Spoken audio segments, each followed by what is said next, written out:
Crowds have come and gone in the MLB season. The Brewers have experienced the excitement of opening day on the road and finishing it with a sweep in San Diego. The home opener started with energy and ended with their first loss of the season. Now the pregame ceremonies are over, but the importance of each game remains the same. It's game 2, the Cardinals and the Brewers, next on Fox Sports Wisconsin. Roof is closed up on a very cold, rainy night in Wisconsin. Beautiful inside Miller Park. Brian Anderson, Bill Schroeder, Sophia Minute. Great to have you with us. Our producer, Brent Reeland, director, Renardo Lowe. There's Mike Matheny, 7th season as the Cardinal manager. Took over in 2012. First 4 seasons, Matheny and the Cardinals made it to the postseason. His batting order is courtesy of Potawatomi, Dexter Fowler, Tommy Pham, and Matt Carpenter at the top. Ozuna, Martinez, Molina in the middle, with DeYoung, Wong, and Flaherty rounding out the starting 9. That will match up against Chase Anderson, who makes his Miller Park debut in 2018. And his first pitch is swung on and driven into deep right center field, and it is gone. And with a bang, Dexter Fowler starts this game with a long ball.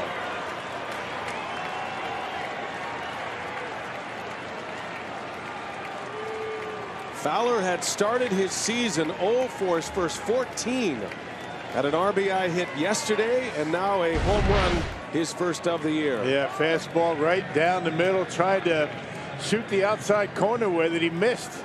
First pitch of the game, and Fowler gives the Cardinals a 1-0 lead. Like Cardinals used a long ball effectively in yesterday's game. Here's Tommy Pham. He takes ball 1 before we can even get into Chase Anderson, and how good he pitched against the San Diego Padres. He finds himself behind 1-0. And now Pham sends one high and deep. That is way back and not coming back, and it's 2-0 Cardinals.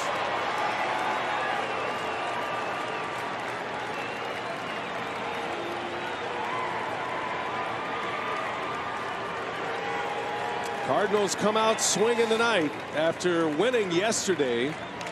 Their second win of the year. Fowler and Pham deliver back-to-back home runs, each hitting their first home runs of the season. Yep, all about location and fastballs too much of the plate. He didn't do that last time out against San Diego. That pitch up, out over the plate, tried to come in with it. He missed out over the plate, and Pham able to knock it out of here to right center. Here is Matt Carpenter now. He takes a strike. First 2 runs allowed by Chase this year. Anderson went 6 shutout, only 1 hit allowed against the San Diego Padres on opening day last Thursday. Left that game with a lead. Here's Carpenter into center field, and that'll be playable as Lorenzo Cain hauls it in, the first out of the ball game for Chase Anderson. Outstanding work against San Diego on opening day in San Diego. We were talking about it. 3 walks, 6 strikeouts. He really mixed his pitches well, pitched in effectively, allowed only 1 hit in 6 innings, and Brewers would win that game in extra innings. Anderson has been one of the better pitchers in the game if you go back to a particular stretch that started in July of 2016 as he deals strike 1 to Ozuna. Going back to July 25th of 2016, Chase Anderson is 17-5 with a 2.61 ERA. Finished the season strong 2 years ago. Was terrific all of last season, minus a month window when he was out with an oblique injury. And he's carried it over into his first start of the season this year. Just a lot of confidence in all 4 of his pitches. I mean, he can throw any 4 of them any time. He struggled with the fastball in his first inning, but the curveball, changeup, very good his last time out. Marcell Ozuna, newcomer to the Cardinals, coming over from the Marlins. Down in the count, a ball and 2 strikes. That 38 start window we're talking about that covers a little over a season and a half for Chase Anderson is 3rd best. There's a swing and a miss. Ozuna strikes out, and 2 gone in the inning. Yeah, only Corey Kluber and Max Scherzer with Better numbers over that stretch. Yeah, cutter down, and Ozuna chases it. Ozuna's had good success against Chase Anderson before that at bat. Well located to cutter down and away.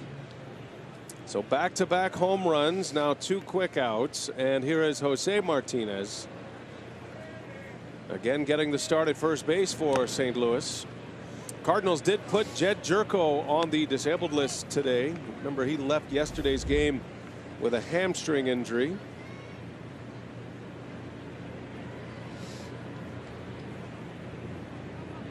Cardinals brought up Harrison Bader, an outfielder, as their extra man on the bench tonight, playing with a 4-man bench, an 8-man bullpen for Mike Matheny.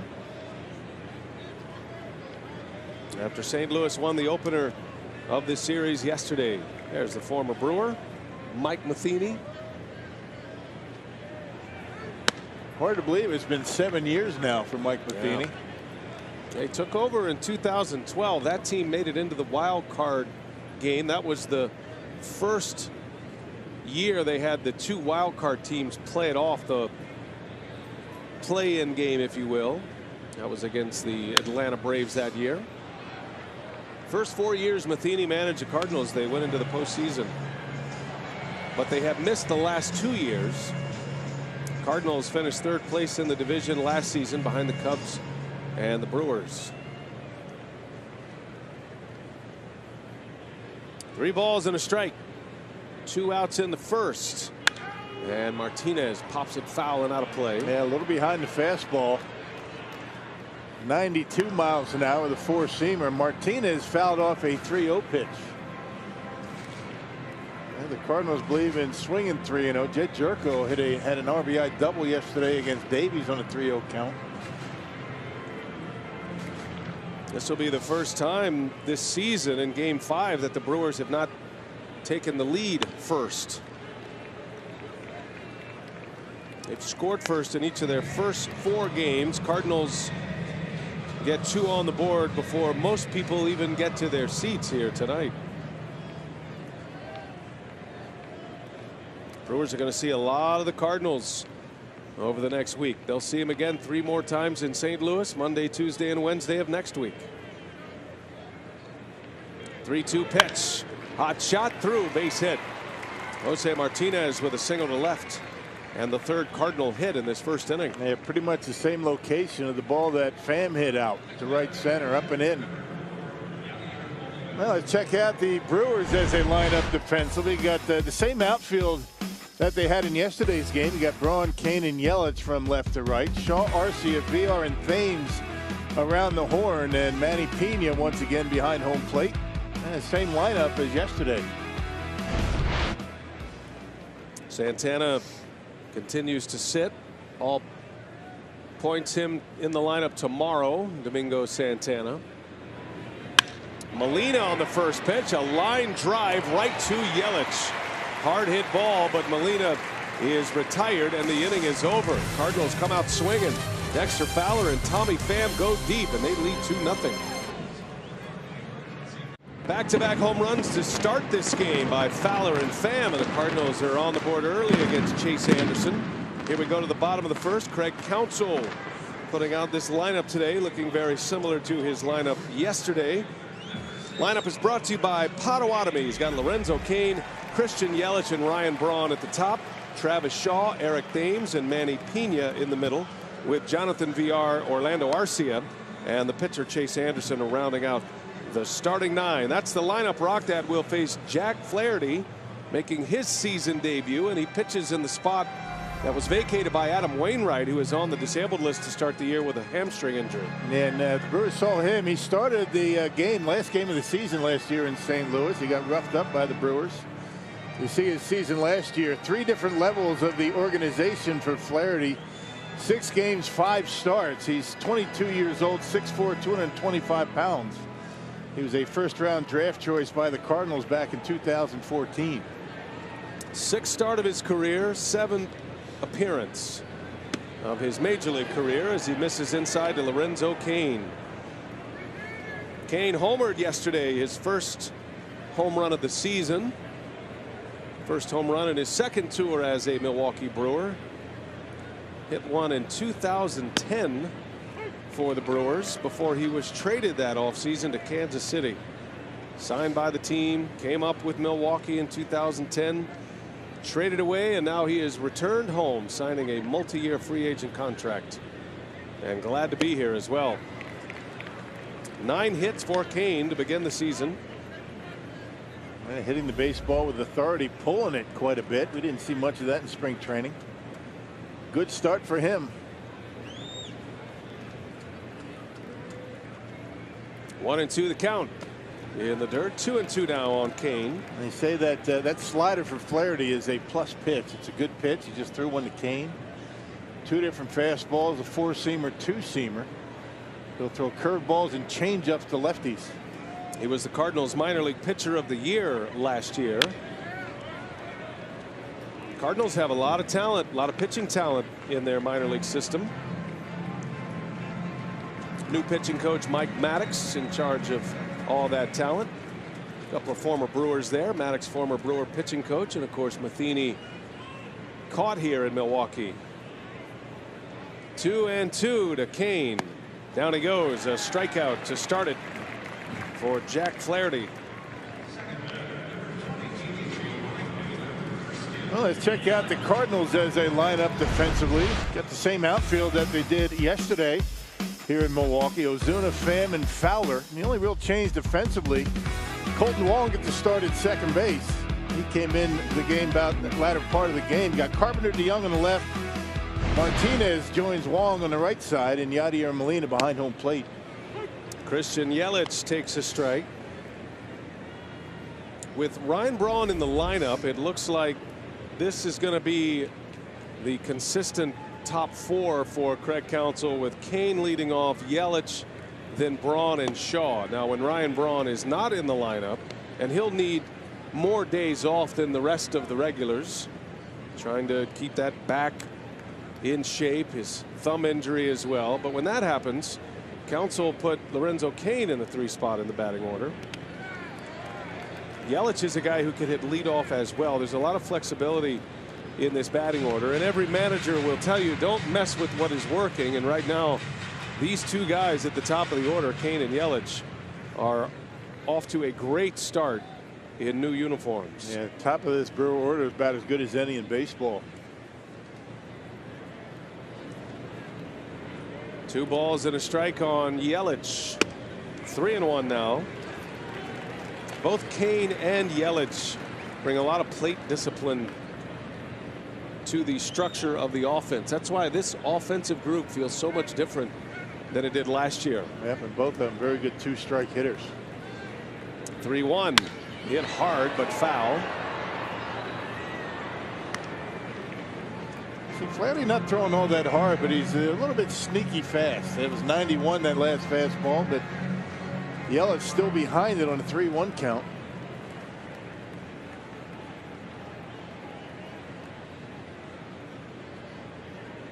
See what it gives him. 3-2, setting up inside, and Yelich a liner right to the shortstop, DeYoung.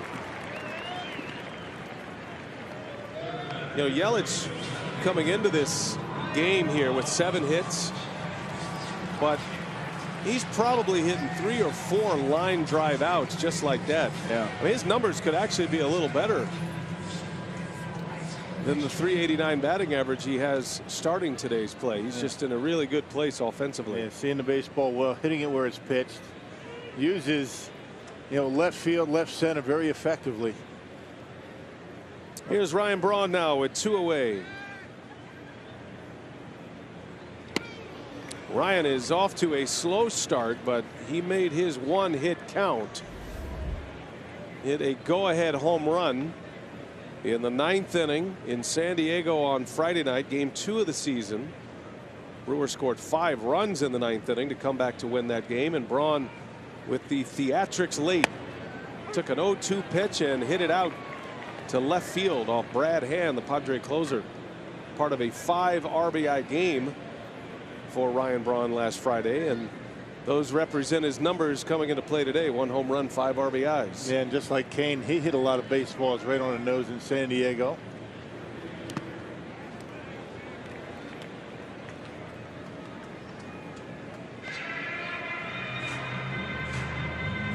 Braun now in his 12th season. Been a Rookie of the Year, an MVP. Not a guy that's going to play 150 games anymore. He's hoping to play in 135. That will tell him that he's had a healthy season.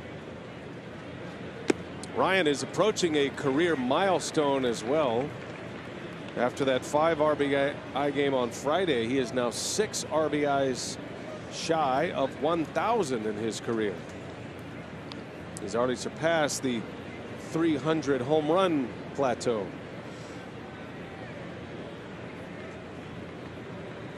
Rewriting the Brewer record books. He is the all-time home run leader in franchise history. And down he goes. Flaherty strikes him out to end the inning. So the Cardinals score 2 in the top half. Flaherty retires him in order in the bottom half.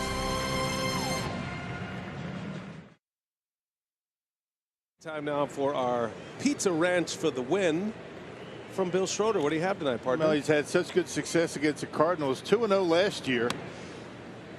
You know, in 9 starts at 272 earned run average. He has to control the bottom of this batting order. 7 through 9 yesterday, 2 home runs, 6 RBIs. You got to be able to control those guys and continue the good 4-pitch mix that he had in San Diego. Had a bit of a difficult time with his fastball in the first inning. Anderson facing Paul DeJong to start the inning, falling behind 2-0.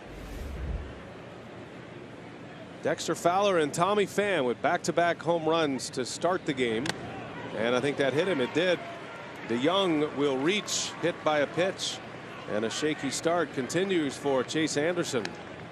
It's already the 3rd base runner through the first 7 batters. 3 hits and a hit batter. Well, you remember in the first inning, he was leaving fastballs out over the plate when he was trying to come inside. This time, comes in a little bit too far. Didn't want to make that same mistake and hit him.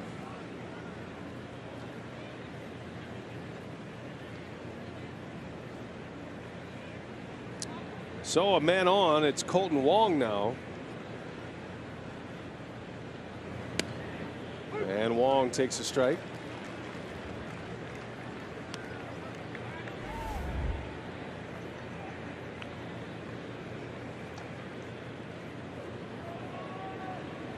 Wong is hitless on the young season, 0 for 7.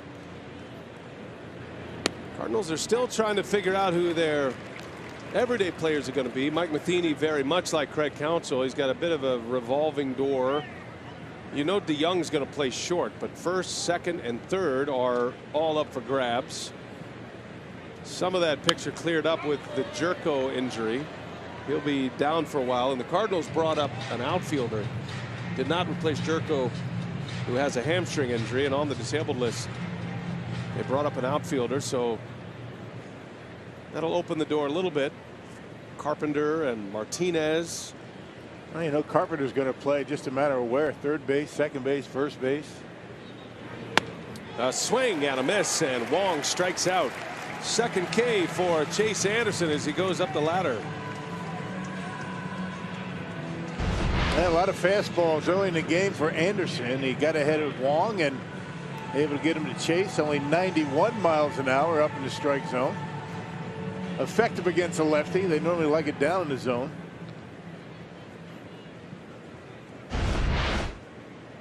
One away with a runner at first. Now the pitcher is coming up. Jack Flaherty.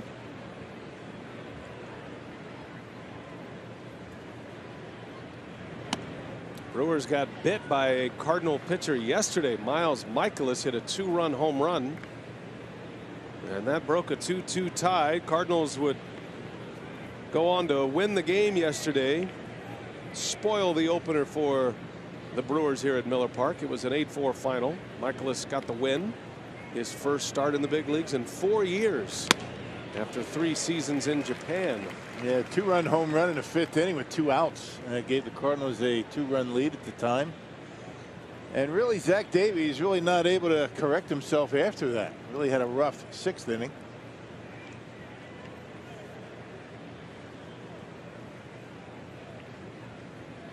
Ball and a strike with the pitcher at the plate.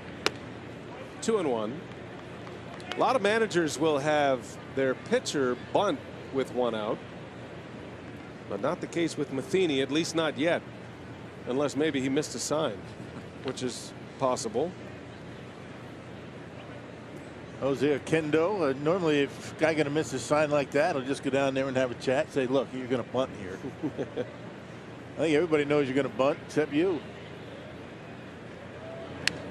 He's swinging away and had a healthy cut. He's a big guy, just like Michael is yesterday. Michael is 6'5" and turned on a cutter from Chase Anderson, knocked it out of the ballpark. Got to be careful with these big guys. You make a mistake, they can hit it a long way, even a pitcher.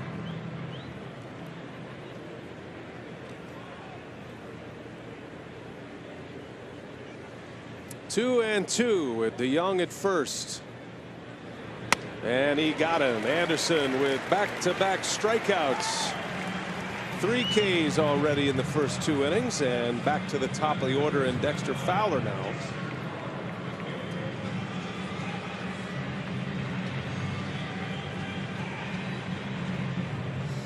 Fowler on that World Series winning team with the Cubs 2 years ago, then bolted Chicago in free agency, signed a multi-year deal with the Cardinals.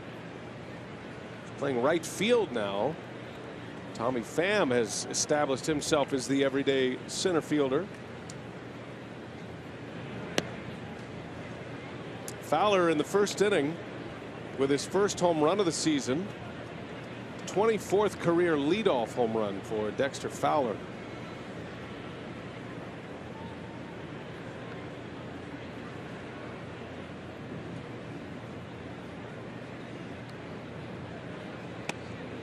Another changeup, and Anderson misses again. 2-0.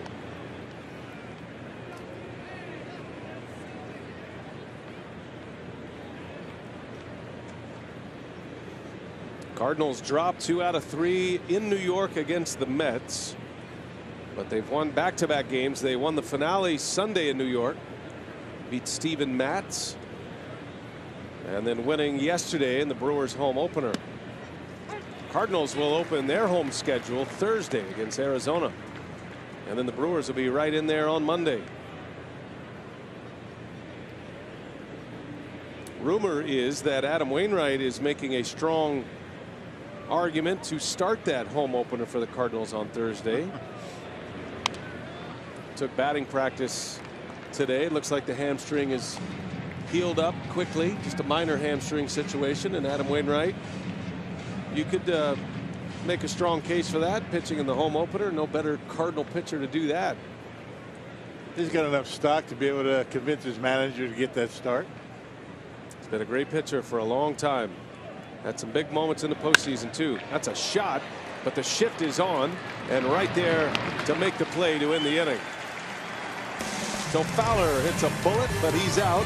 Arcia on the 6-3 putout. We go to the bottom of the second.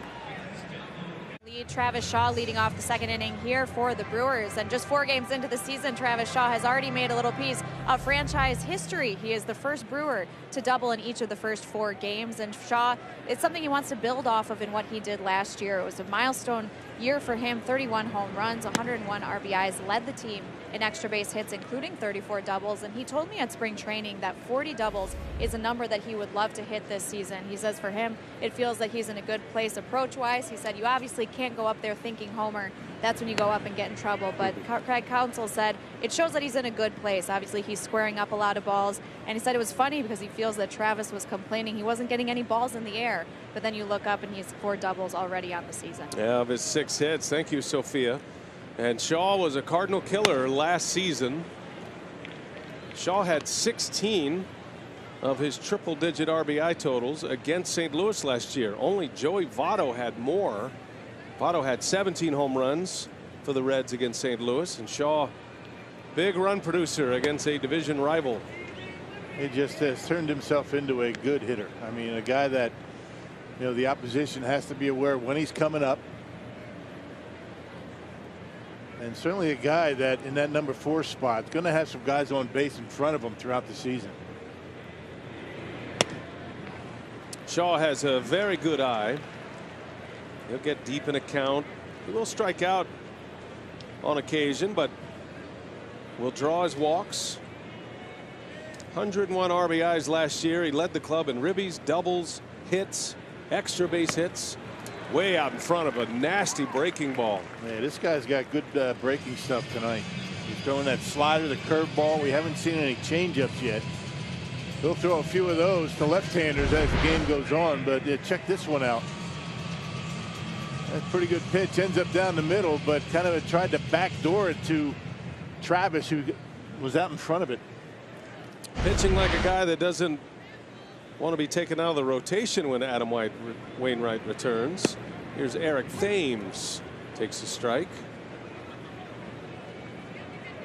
Thames homered yesterday, his first home run of the season.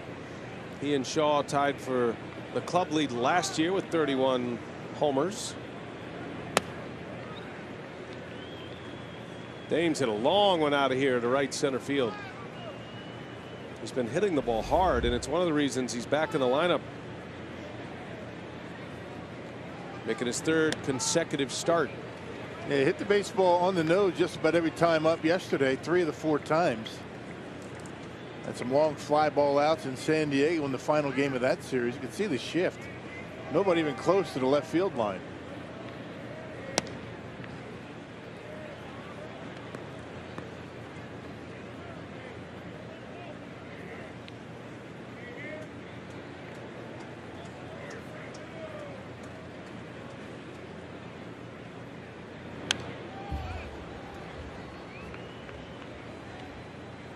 Yesterday, the Brewers with 3 homers.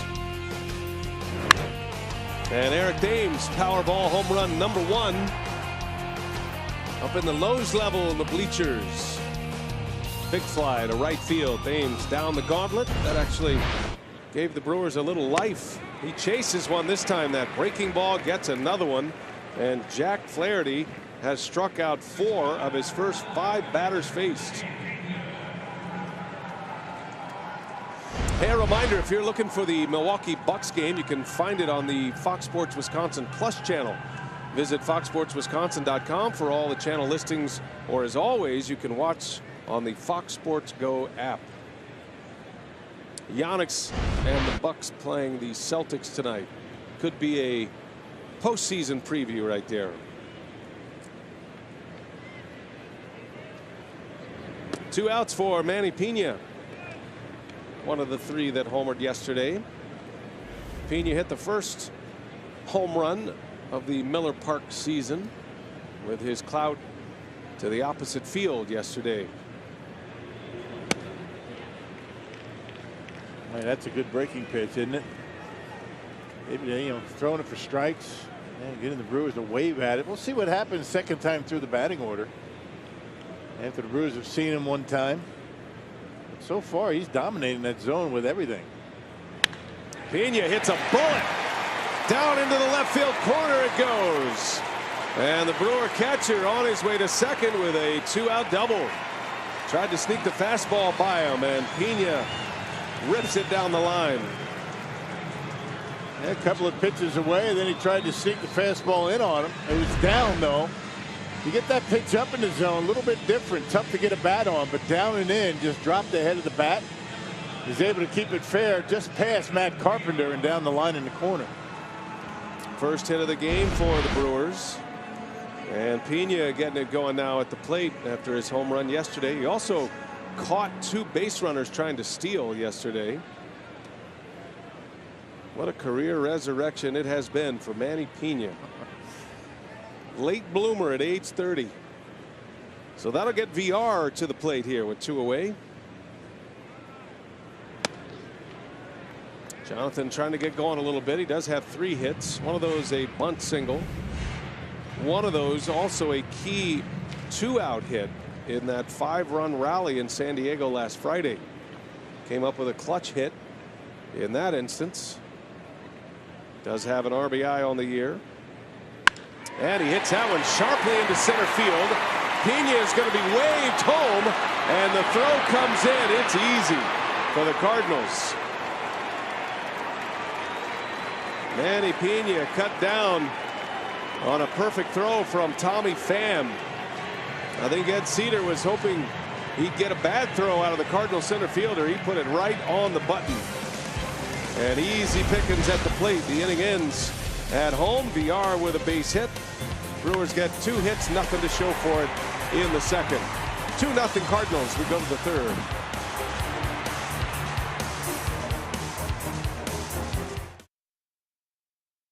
The 2-0 lead.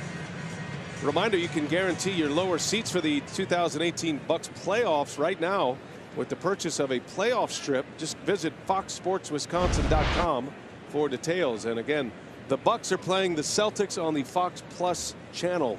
Check out the listings at foxsportswisconsin.com, or you can watch it as always on the Fox Sports Go app.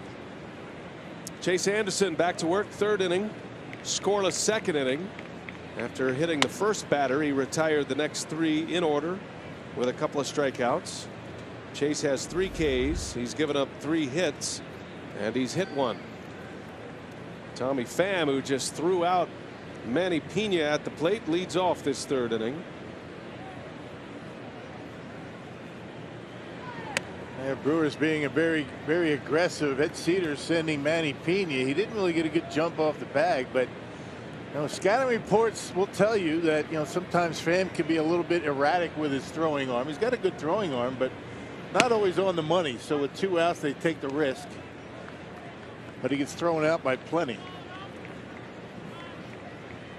Hitters count for Pham, who hit his first homer of the year in the first.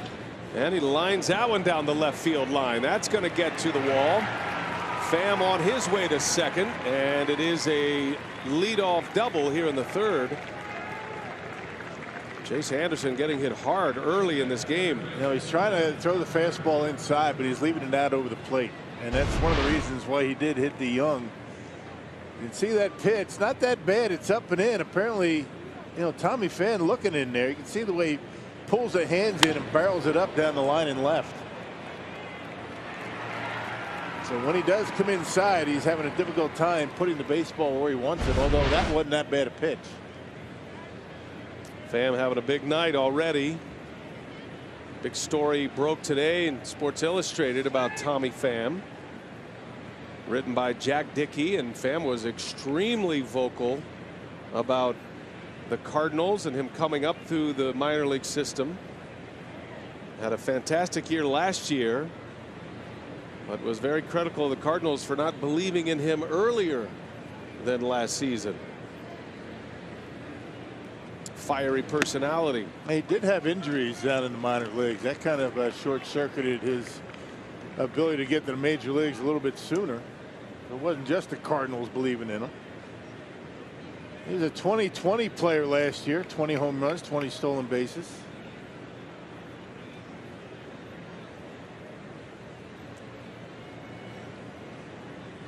Matt Carpenter takes one inside.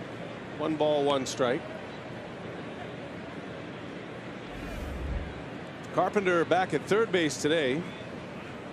Started at 2nd yesterday.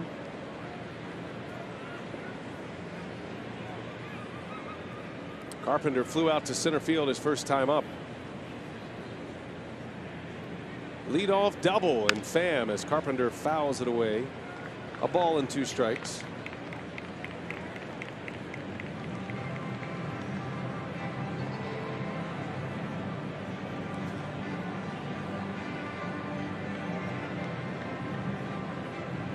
Cardinals are an interesting team this year. I think there's a lot of question marks surrounding the Cardinals. They have so much young talent. Figures to be a lineup that's going to hit. They're going to produce some numbers. Out in front, a swing and a miss, and a strikeout for Anderson. That's a good changeup right there. Hadn't thrown too many. He's been trying to establish that fastball, particularly inside to both lefties and righties. But a terrific changeup to get Carpenter on strikes. There you see the grip, pulls a string on him, and Carpenter way out in front. Good spot for it too, down and away. Pena always willing to throw behind runners, keep base runners honest. Pena picked off 6 last year, tied for the major league lead in that category. Yeah, Ozuna fouls it away. Yeah, I talked to Manny before the game about his throwing. He says he's always had a very strong throwing arm, but sometimes he get a little bit lazy with his feet. That was the situation, that he was talking about when he was down in the minor leagues. So it's all about the quick feet. He works on that down in the bullpen before every game. Just getting his feet in position, and that's why not only does he have a strong throwing arm, but he's very accurate.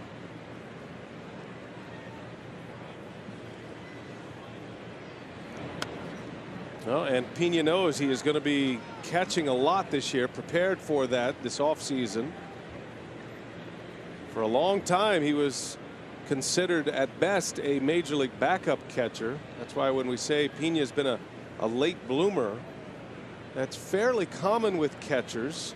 Such a hard position to learn, because you're not just learning the nuance of catching, you're also having to jump into the brain of all these individual pitchers, the scouting reports, which leaves your offense lagging at times. You're not able to spend the kind of time on your offensive game because of all the time you're dedicated to the defensive part of it, the game planning side of catching. In the air, left center, and Ozuna with another Cardinal homer way back out of here. And the Cardinals have hit 3 home runs and have jumped out to a 4-0 lead already. Ozuna's first home run as a Cardinal. And no doubt about that one. Well, success against Chase Anderson for Ozuna continues. Now 7 for 16. And there you see it, fastball literally right down the middle of the plate, 92 miles an hour, and no doubter. Ozuna won the Silver Slugger Award last year, along with winning the Gold Glove Award with the Marlins. 37 homers last season, drove in 124 runs with the Miami Marlins last season. His first Cardinal homer, and left little doubt that was going to fly out of here.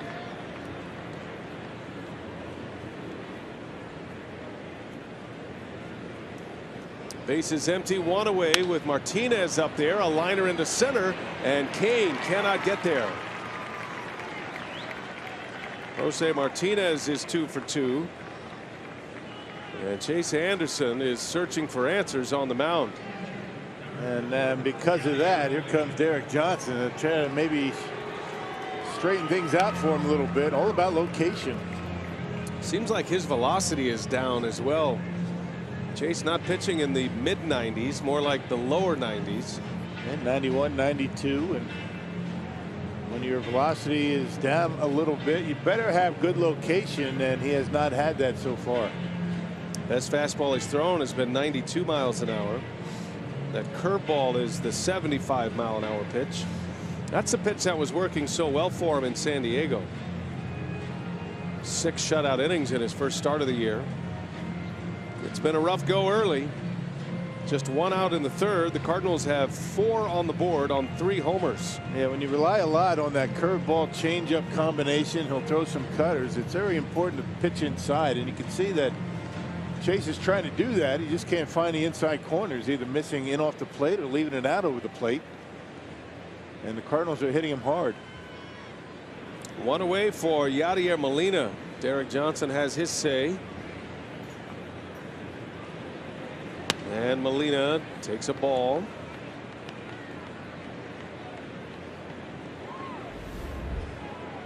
Molina hit one sharply to end the first inning. Hit it right at Yelich in right center.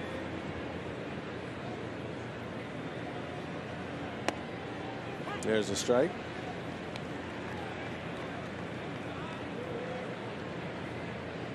Last year, Molina led the National League in games played for catchers. 133 games. He led the NL in games and innings caught last season. And it begs the question, when will he ever slow down?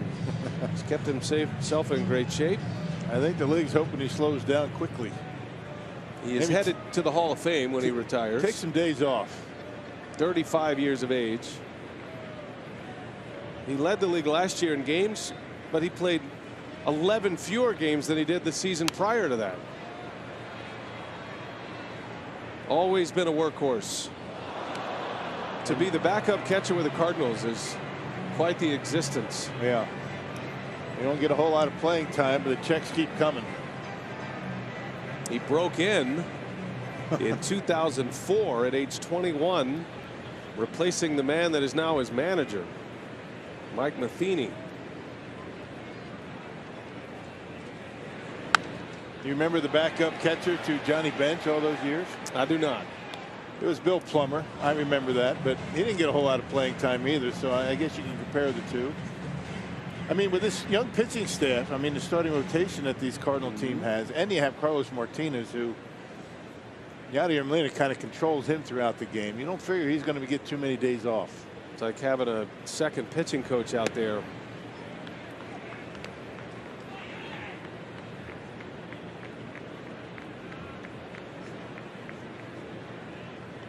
Francisco Pena is the Cardinals backup catcher. In case you're wondering, that's caught by Arcia. Back to first, Martinez. Orlando Arcia climbs the ladder. Yadier Molina's 0 for 2 with a couple of line drive outs. Yeah, second out of the inning. Got that one down on the end of the bat. Change up. Didn't hit it all that hard, but Arcia able to time his leap perfectly and pull it in. 2 gone, and here is Paul DeYoung, who was hit by a pitch his first time up.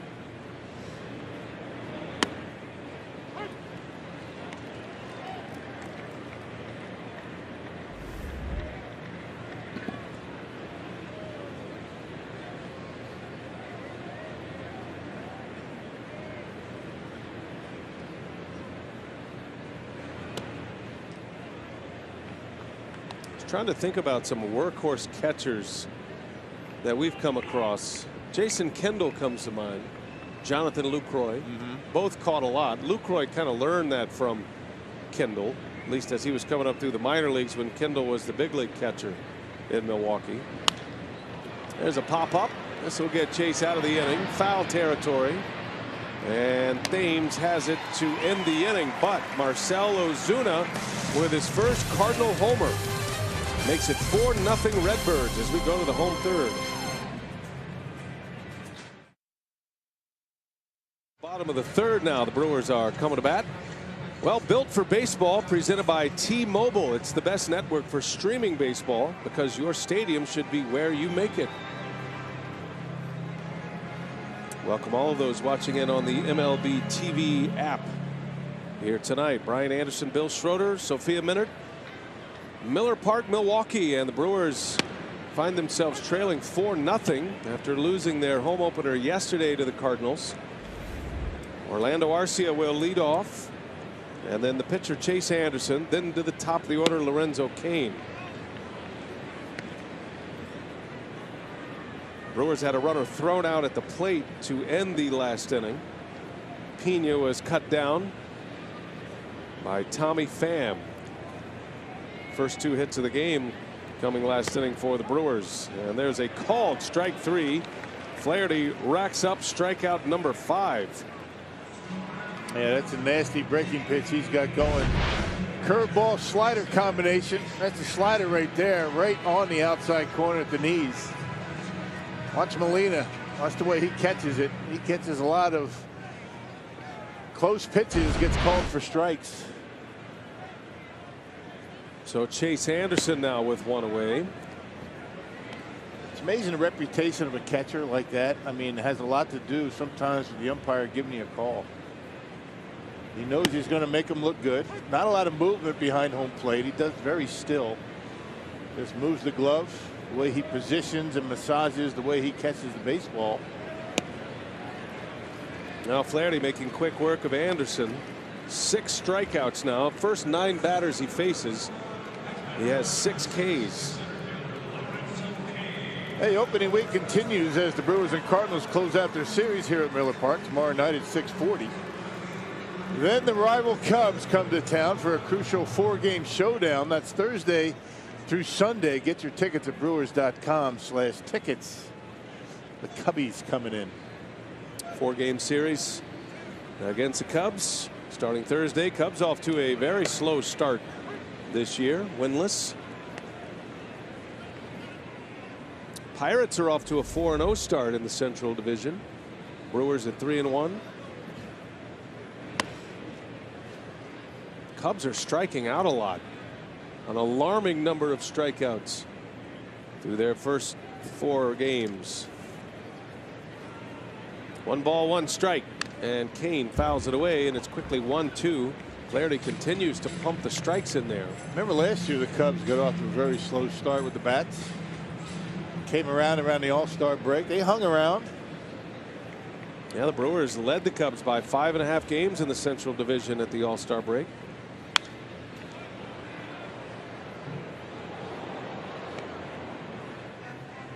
Brewers would love the same kind of start in the first half this year, hoping for a different finish. 1 ball, 2 strikes. Kane stays alive. Cubs and Reds were postponed tonight, by the way. Racking up the postponements early in the schedule. The weather's just been brutal. Thank goodness for this roof here at Miller Park. Yeah, no chance we'd play tonight, right? The gift that keeps on giving.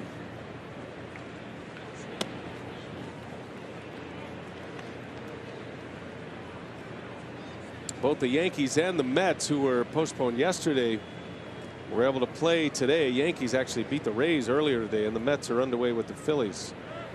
So glad they're playing ball again. You don't want to stack up too many rainouts and postponements. Double headers, lose off days. Yeah.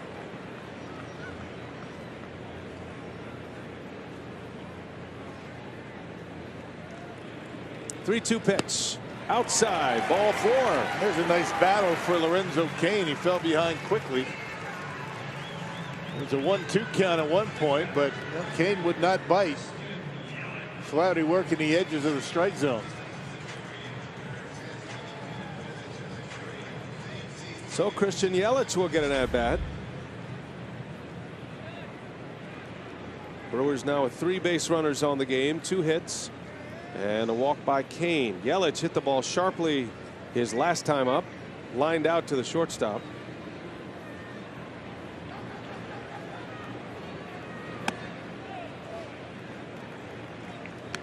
Let's see what adjustments this Brewers lineup makes second time through the batting order.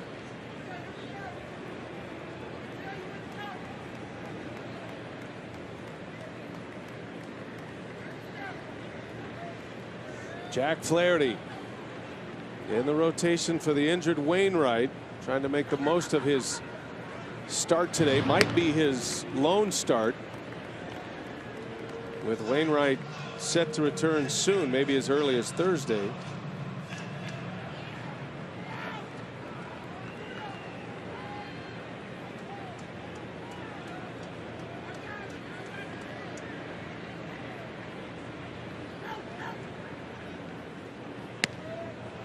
Flaherty last year making his major league debut at age 21, one of the youngest Cardinal pitchers to make his major league debut.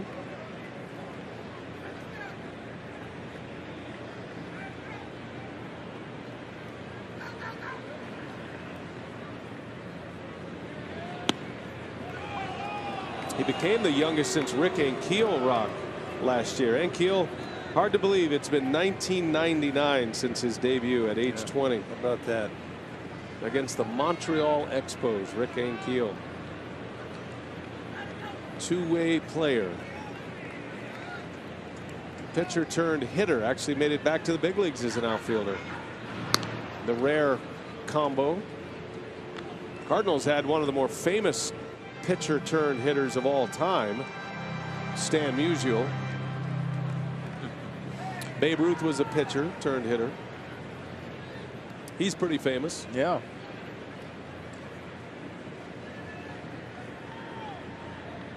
2-1 to Yelich. Right down the heart. 2 balls, 2 strikes. Ohtani over the American League with the Angels. He's trying to be pitcher and hitter. Right. Yeah, no turn in that part of it. Ohtani pitched well. Yeah. In his first game as an Angel.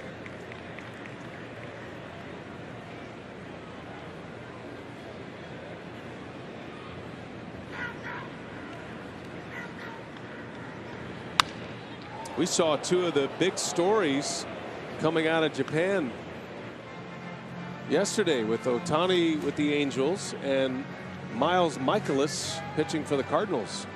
I think Miles Mikolas would be the first to tell you that all of those eyes that were on Ohtani over the last couple of years certainly brought a lot of attention to his helped him. pitching in Japan. Helped him get back. 2-2 to Yelich. And he goes down swinging, and another strikeout for Flaherty. That's number 7. Brewers haven't been striking out much, but that is not the case tonight so far.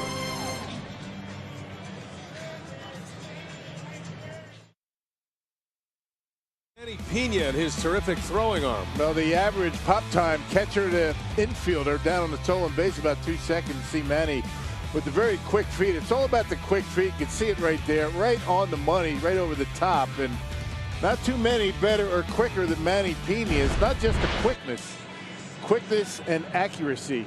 Catcher's mitt to the glove in the middle of the infielder, trying to make the tag, and Manny Pena right up there, 3rd last year on stolen base attempts. Good work for Manny Pena, and it's all about the footwork. Good numbers from StatCast helping us out. Pop time, they call it, meaning the pop of the catcher's mitt to the pop of the infielder who catches the throw. So pop to pop, which has been shortened to pop time all these years. And a lot of guys might have a good pop time, 1.8, 1.9, but not have the accuracy. Manny and those other guys had both. So then it becomes a little bit of a math game as well. So the pitcher trying to hold runners on, if you can keep it around 1-3, 1-2, something like that with a guy like Manny Pena, you're going to throw out a lot of base runners. Wong pops this one up. That's going to end up in the seats. And a ball and 2 strikes. And base stealers know how long it's going to take them to get from their lead to touching second base. So it is about math.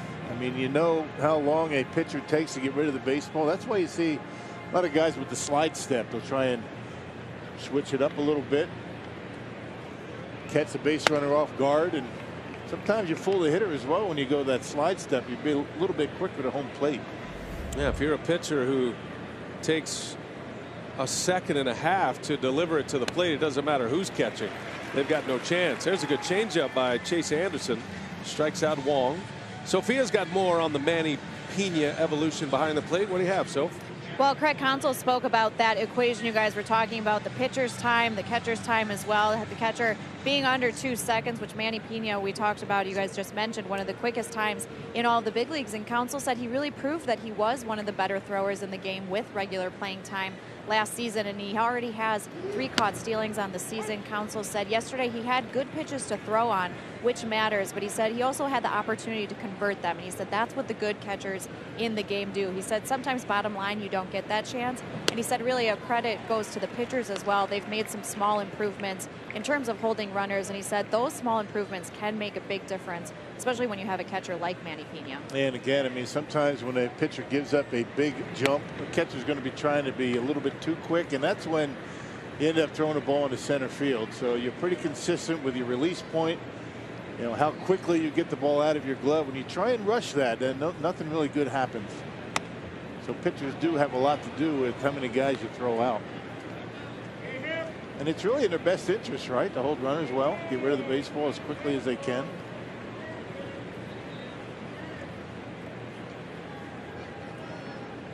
Two the count on the pitcher Flaherty, and a ground ball to third. Travis Shaw across the diamond for out number 2. Well, we talked about our keys to success tonight for Chase Anderson. Control the bottom of the order. He's done that. Unfortunately, has had a difficult time with the top of the Cardinals order tonight.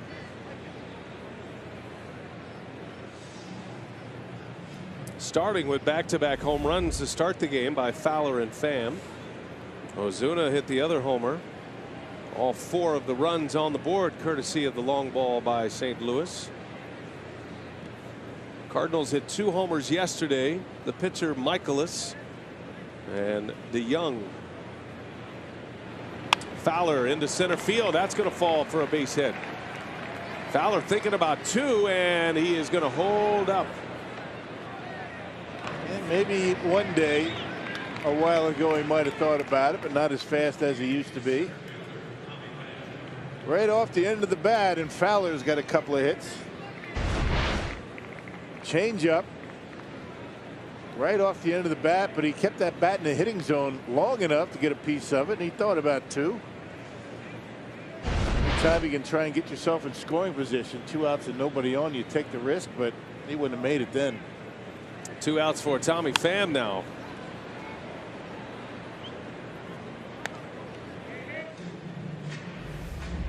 Pham is 2 for 2. He's got a home run and a double. Scored twice. First home run of the season. First RBI as well.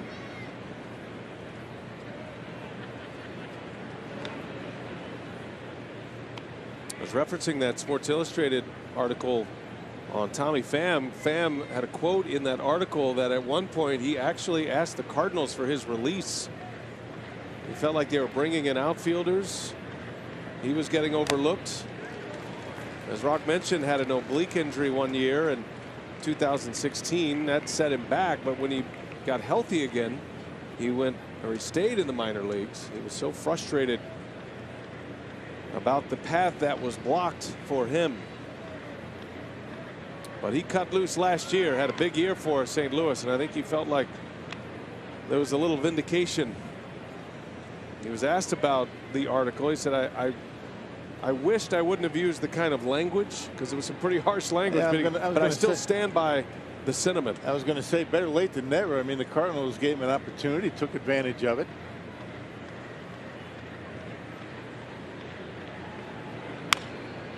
Sometimes it is amazing after a guy has, a single good year, right? I mean, very free to speak their mind these days. 23 home runs last year, drove in 73, and hit for a high average. Hit for an average that most didn't expect Tommy Pham to produce. He hit .306 last season.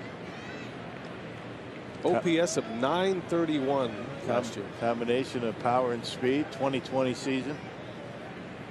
Yeah, the 23 home runs to go along with 25 steals.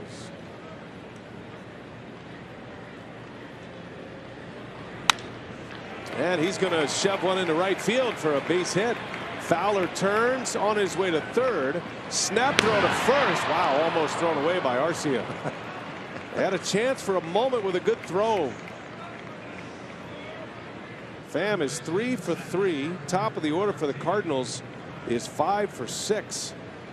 Talk about pop time, huh? Did you hear the pop of the glove for Thames after Arcia uncorked that throw?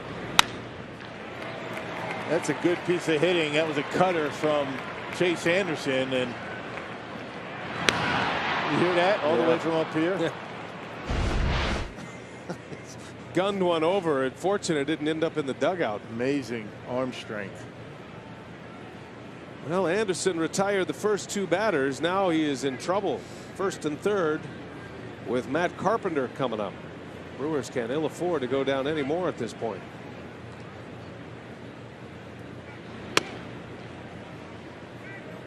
Having a difficult time with that fastball inside. That's such a good pitch for him. It was all last year.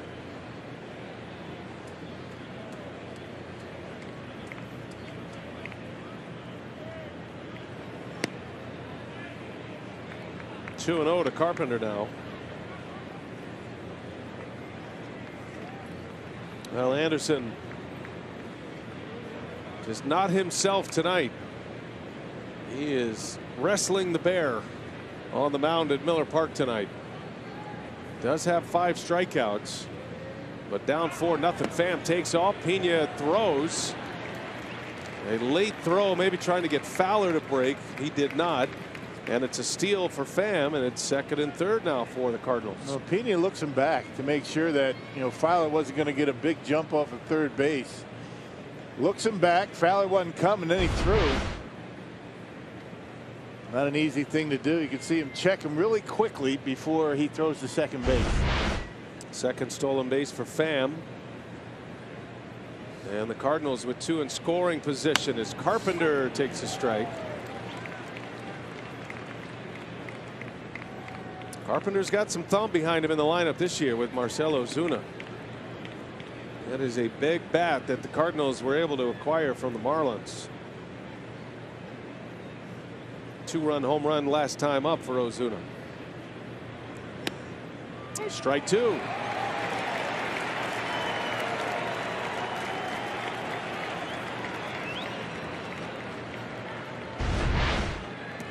Three-one changeup. Good one too. Yep, right at the bottom of the strike zone. Big pitch for Anderson here. We're only in the 4th inning, but he needs it. 2nd and 3rd, 2 outs. Carpenter rolls over 1 foul. Took a little bit off, had him out in front, just got a piece of it.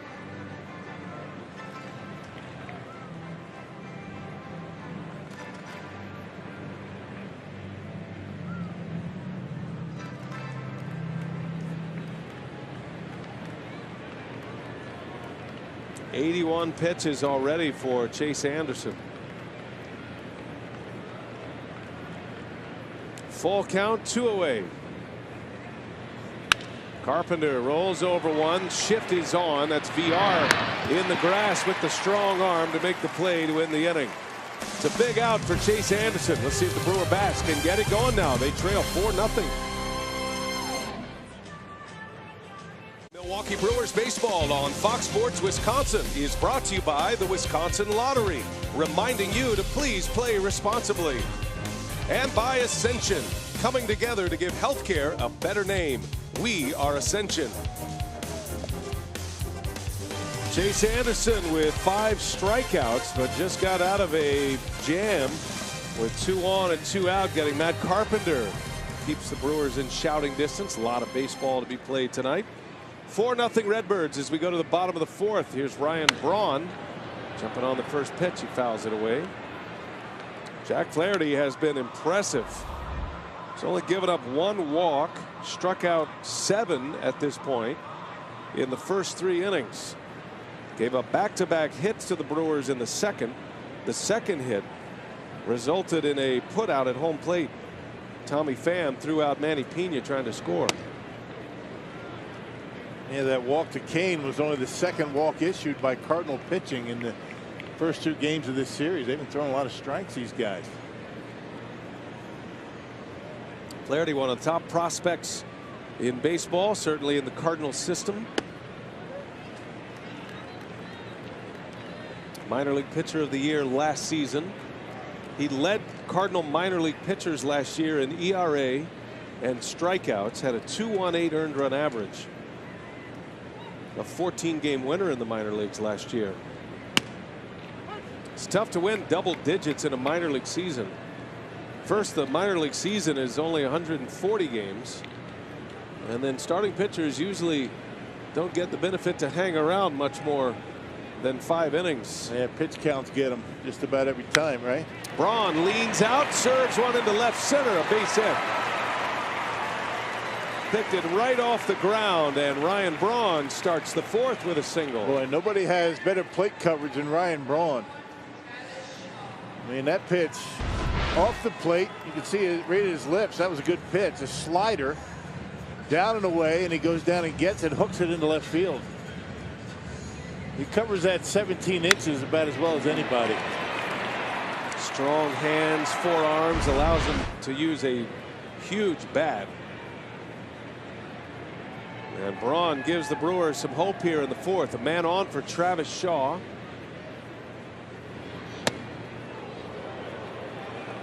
Shaw was a strikeout victim in the 2nd inning. Flaherty has a career high already for strikeouts in a major league game. He has 7. Looks a lot different than the last time the Brewers saw him. Much better command, much better poise out there in the mound. The Brewers roughed him up. Shaw, a little flare foul. Roughed him up last game of the season last year. Brewers got him for 4 earned runs in 5 innings last season, making that start on October 1st in a 6-1 Brewer win to finish the year.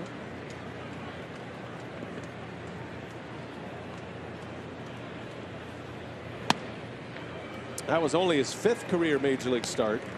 This is number 6.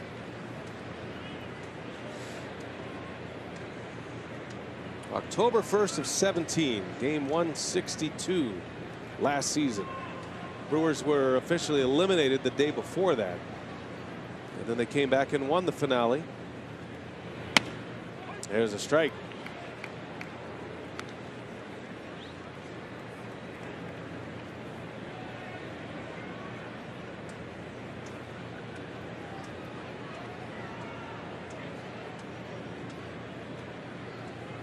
Shaw with Braun at first. Brewers cleanup hitter. Who had a good cut, but he fouls it back. Count stays at 2-2. And Flaherty left that one out over the plate just a little bit. I think Travis would like to see that one again.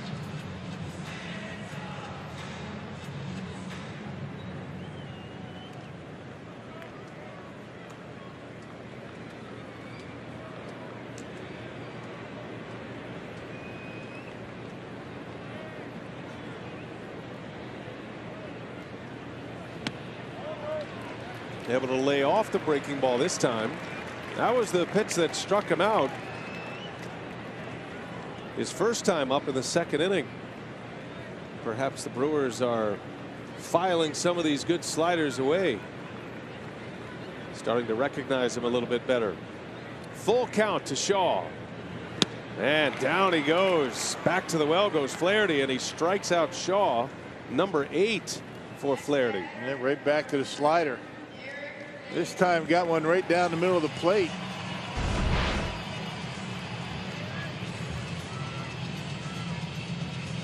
Right down the middle, but it was the speed that gets Travis Shaw this time. Yeah, it's not that hard slider. It's got a little change of pace to it. Kind of has some deception in his delivery. I think you know, the Brewer hitters will tell you that they're not picking it up. Because you're right, some of these sliders look like they're breaking early. That was at 77 miles an hour. The pitch that struck out Shaw was at 82 miles an hour.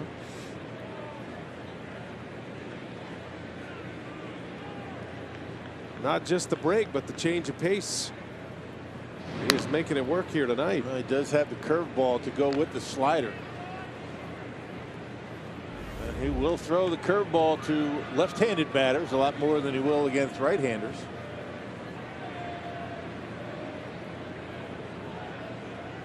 Anything to disrupt a hitter's timing. Flaherty's been able to do it. And he's got to be a fun guy to catch too. I mean, you watch Molina behind the plate when he's going down to a knee, spreading the one leg out. You can't do that if a pitcher is having command issues. Seems like he knows he's going to be around the plate. Thames, a little ground ball, foul. 1 ball, 2 strikes on Eric. Don't see a whole lot of shaking off with Flaherty out there. Now you're not going to shake off Molina too much.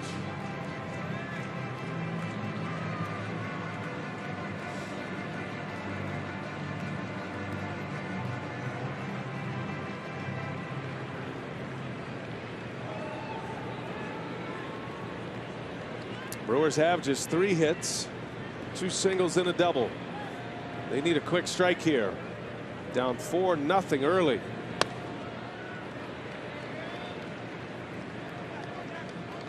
Thames hit a 2-run home run yesterday.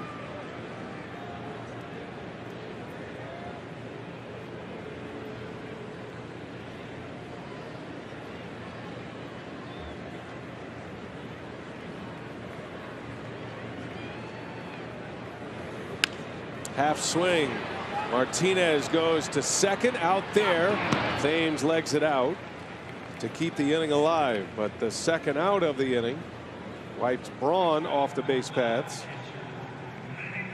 Another breaking ball, and Thames tried to hold up, but make contact. Well, a lot of breaking pitches, huh? I mean, Molina sees that he's got a good one today, and he's throwing a lot of them. Behind in the count, full counts. The fact that he doubled up on Travis Shaw gives you a good idea of the confidence he has in that breaking ball. Especially after the first one looked like Shaw had a pretty good cut. Well, and then he laid off. Took a tough slider, but he came right back to it. Got the strikeout. Well, Manny Pena doubled in the second inning. Had the first Brewer hit.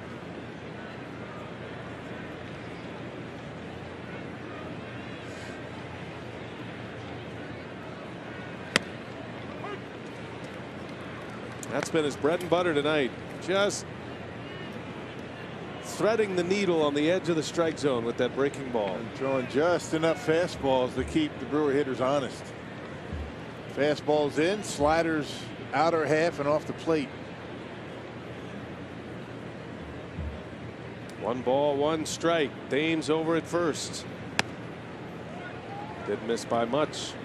Tried to sneak a fastball by Pena his first time up, and he whistled it down the left field line.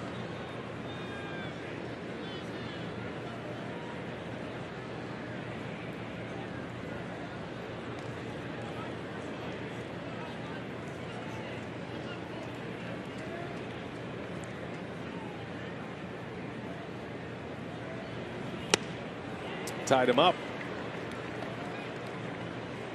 2-2 now. It took a little off, had a little extra movement on it coming in off the plate. Manny asking the home plate umpire Jeff Keller, was that a strike?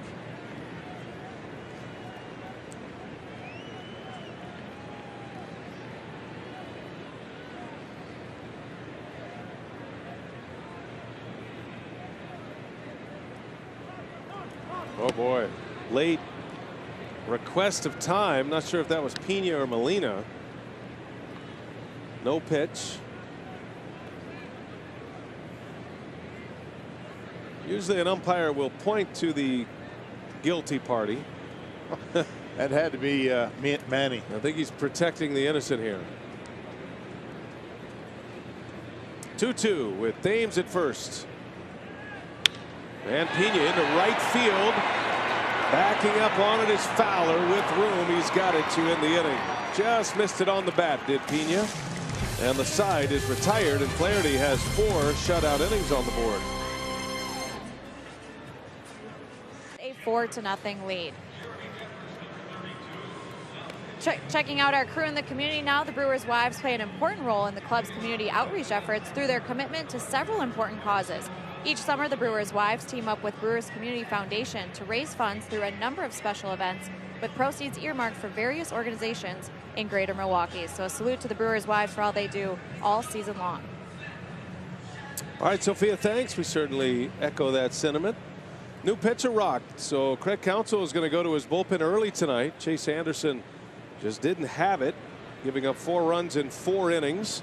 And Jeremy Jeffress out of the Brewer pen. Opening day, he got the win in San Diego. Remember, he had bases loaded, 1 out in the bottom of the 11th inning, got out of it.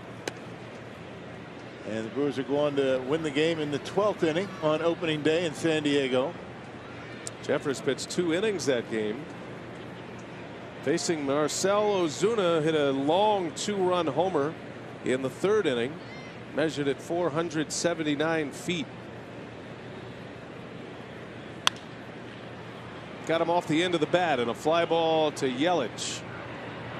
Out number 1.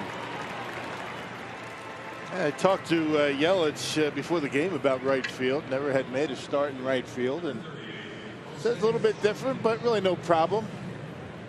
I mean, if you're a good outfielder, you can play anywhere, right? And he is a good outfielder, a Gold Glove award-winning outfielder, as a matter of fact. Angle's a little bit different. That takes getting used to, but really no problem for him. Now, Ryan Braun played a few years of right field. Why do you think Braun wouldn't go back to right when Yelich is in the outfield? Is it a comfort thing with him? I think it. They've asked a lot to play first, maybe. Yeah, I think that Ryan. I think Ryan's a little bit more comfortable in left field these days. And he's always said he prefers the left side of the diamond, whether it be a shortstop as he was as an amateur, third baseman, which is what he was coming up to the big leagues, left field. He was very happy to move to left field a few years back.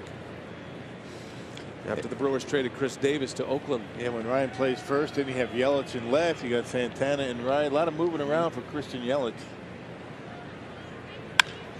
On the ground, that's going to get through. And Jose Martinez continues his hot hitting. It's his 3rd hit of the day, all singles. Yeah, he and Tommy Pham both 3 for 3. 9th hit for the Cardinals today. Yeah, Jeremy with the 2-seam fastball up, and Martinez showing a good ability to be able to center on it, roll it into center field. They had Arcia shaded in the hole a bit, not able to get there. Brings up Yadier Molina with Martinez at first.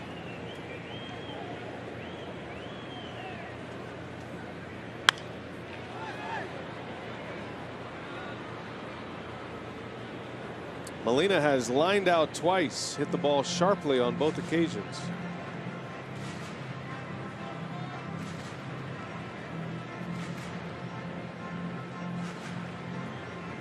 Jeffrey's spot in the batting order is due up 3rd in the 5th inning. It's unlikely that he will have a multi-inning outing today.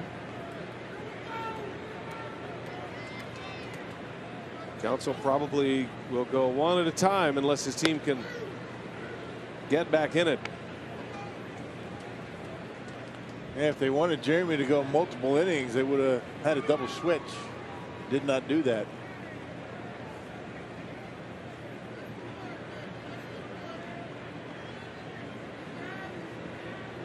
One ball, one strike on Molina. On the ground, right to Shaw. Got a chance to turn it. It goes 5, 4, 3, and a double play.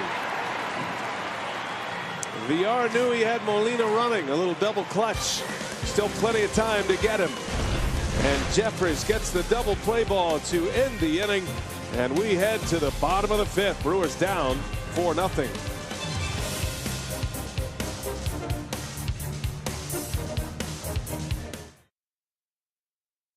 Lead here in the 5th at Miller Park. Time now for our UW Whitewater scouting report.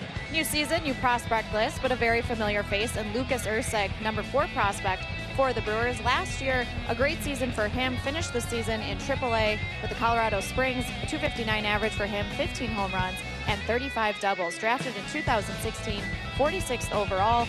Had a great year in the Carolina League as well, and he will start the season in AA with the Biloxi Shuckers. That'll be a really fun team to watch. A number of the top prospects starting in AA this year. Yeah, I had some injuries this spring that we didn't get to see him as much as we'd like in the spring, but he is a real talent. Lucas Erceg. Be fun to watch his progress this year. Yeah, he's got a nice swing from the left side of the plate. Keston Hira, we saw him in spring training. A right-handed hitter, he can rake as well. Jonathan VR will lead off for the Brewers.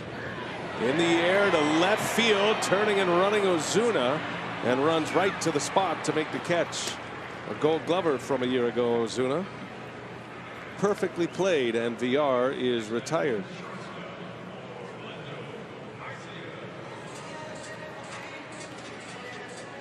Jack Flaherty is impressing here tonight.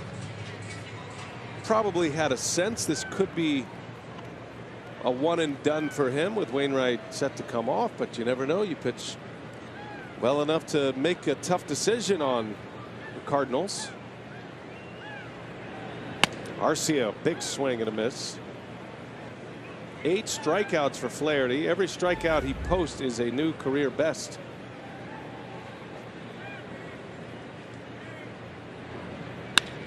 On the ground up the middle. Ranging over DeYoung from his knees and safe at first. Arcia just beats it. Cardinals will certainly have a look at this. Pretty good effort up the middle from his knees, able to throw pretty accurately to first base. A good pick by Martinez, and I think that the Cardinals are satisfied that the right call's made. From his knees, pretty strong throw, but Arcia able to beat it at first base. Yeah, clearly safe. Good call by the first base umpire, Chris Segal. And Arcia has an infield hit. And now Domingo Santana will bat. Pinch hitting in the 5th inning. Santana out of the starting lineup the last 2 games. And he whistles one into left center. That's down, a base hit. Arcia will hold his ground, and the Brewers with back-to-back hits. 2 on with 1 out. First pitch he sees, Santana with a hit. Boy, quick hands, able to get that fastball that was up and in. Well, a couple of men on with the top of the order coming up. That's a nice quick stroke. He's got quick hands on the inside corner and able to hit it hard into left. First real rally for the Brewers here today. Top of the order, Lorenzo Cain. Mike Maddox, the Cardinal pitching coach, is on his way out. Activity just began in that Cardinals bullpen. There was nothing going on until that second hit. The sheriff is in town. Multiple left-handers for the Cardinals. We saw Tyler Lyons yesterday. 2 left-handers, 6 right-handers for the Cardinals in the bullpen. They've got 8.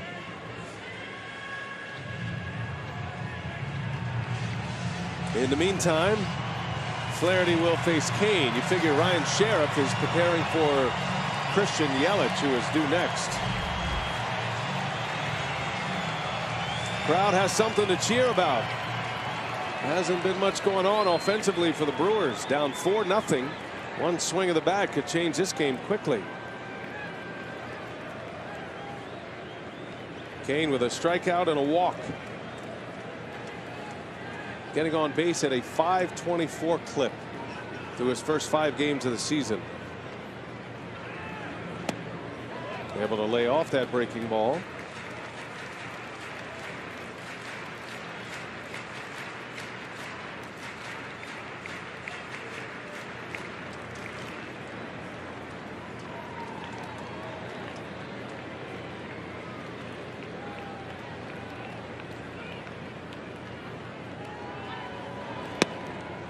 (2-0). Cain is now in his age 32 season and signed a 5-year deal with the Brewers. That'll take him to age 37. It was an $80 million contract. Signed it in late January.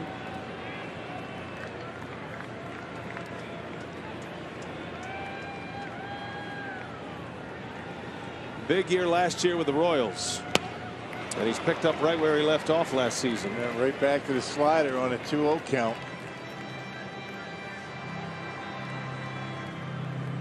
Last year there were 3 players who hit over 300, better than 15 homers, and more than 25 steals. 2 of them are in this series. Lorenzo Cain and Tommy Pham. The third was the MVP of the American League, Jose Altuve. 2-2 now.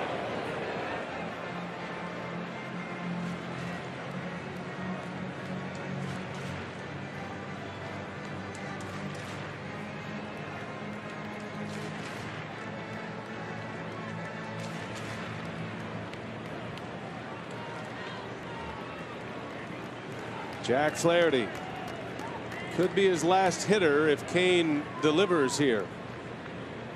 Bullpen is ready. 2-2 the count. 2 on. And a strike called on the outside corner. Cain didn't like it. Flaherty rings the bell, and it is out number 2 on his 9th strikeout of the game. Well, you talk about threading the needle in that outside corner. Here it is. Boy, borderline on the edge. And he gets the call to get Cain second out. That's a big call right there for Jack Flaherty. And that'll allow him to continue here with Yelich coming up. It stops Ryan Sheriff from throwing in the bullpen.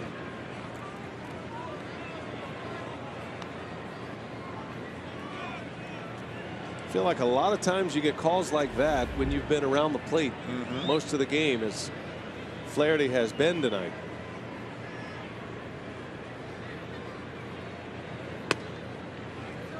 Well, and he has. I mean, I think a little bit of it has to do with the way Molina catches those pitches. I mean, he could steal some strikes. I mean, borderline strikes. He's not trying to, drag pitches, 2-3 inches off the corner into the strike zone. I mean, those borderline pitches, the way you catch them has a lot to do with the call you get. Yelich still looking for his first Brewer homer.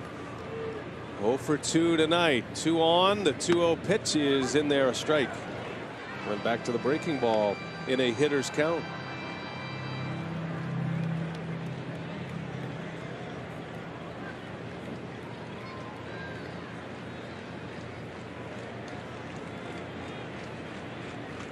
Brewers desperate for a big hit. Bottom of the 5th, down 4-0. Ryan Braun due next. Yelich trying to get him to the plate this inning. Yelich smokes it, and it's off the glove of DeYoung. Coming in to score is Arcia. Santana to third. Christian Yelich with an RBI single. And it's 4-1 St. Louis. Yeah, second time he's gone in that direction. First time up. Line drive right at DeYoung, this time off the glove. So the Brewers had the skunk out of the box here in the 5th inning. Fastball away right on the corner. Goes right with it. And the Brewers on the board. There you go. 1st and 3rd now with Braun coming up. Christian Yelich with RBI number 4 in game number 5. And here is Braun representing the tying run.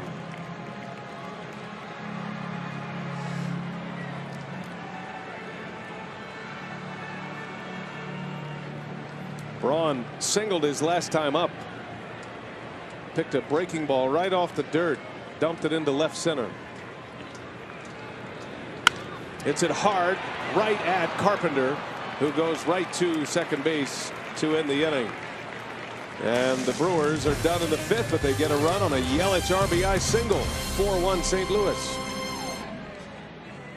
6th inning. A reminder that we are back tomorrow, but on FS1. Cardinals Brewers 6 p.m. FS1. You can stream it live on Fox Sports Go. National game tomorrow night from Miller Park.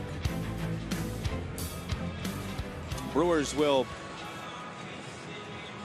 have Jacob Barnes coming out of the bullpen. Jeremy Jeffress works a scoreless inning, gives up a hit, gets a double play ball. And now Barnes will have the 6th. Yeah, Barnes has been very good in his first 2 appearances this year. Has not allowed a run. The strikeout total's up. He struck out the side in his last appearance. That was on Saturday against the Padres. And he did pick up a save. That save came in the opener on Thursday against San Diego.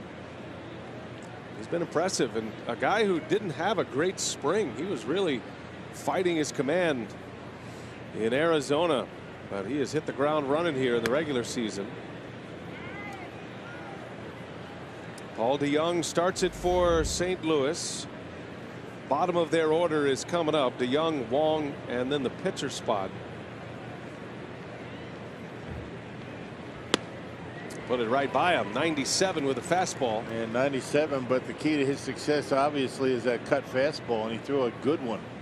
First 2 appearances against the Padres, the cutter was exceptional.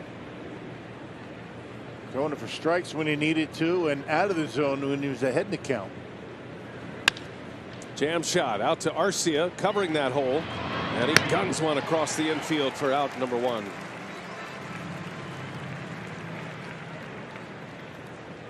Do you think Arcia has ever come to the ballpark with a sore arm? I mean, every day you watch this guy throw, and it's just 100%. Oily. He's an oily player. I mean, every now and again you come to the park, your arm's hanging a little bit, right? It doesn't seem like it with him. Have you ever seen him throw the underhand, the little flip, softball-looking delivery? It is incredible how hard he can throw the ball doing that. Yeah. Little tapper over to Thames. Nice and easy for him. 2 quick outs for Jacob Barnes.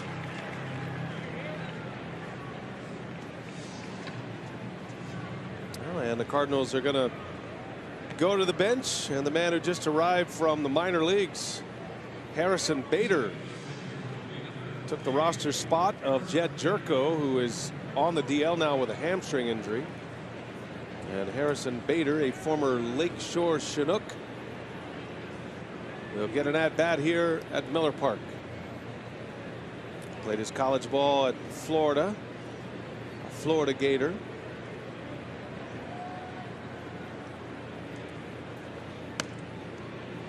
Cardinals swap an infielder for an outfielder on their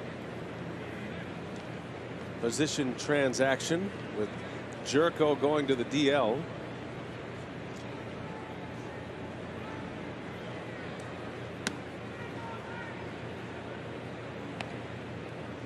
Bader is a center fielder by trade, but will play all 3 outfield spots. Coming out of the 2015 draft. After a stellar SEC career at Florida. Doesn't take him long to get to the big leagues these days, does it? And 85 at bats with the Cardinals last year.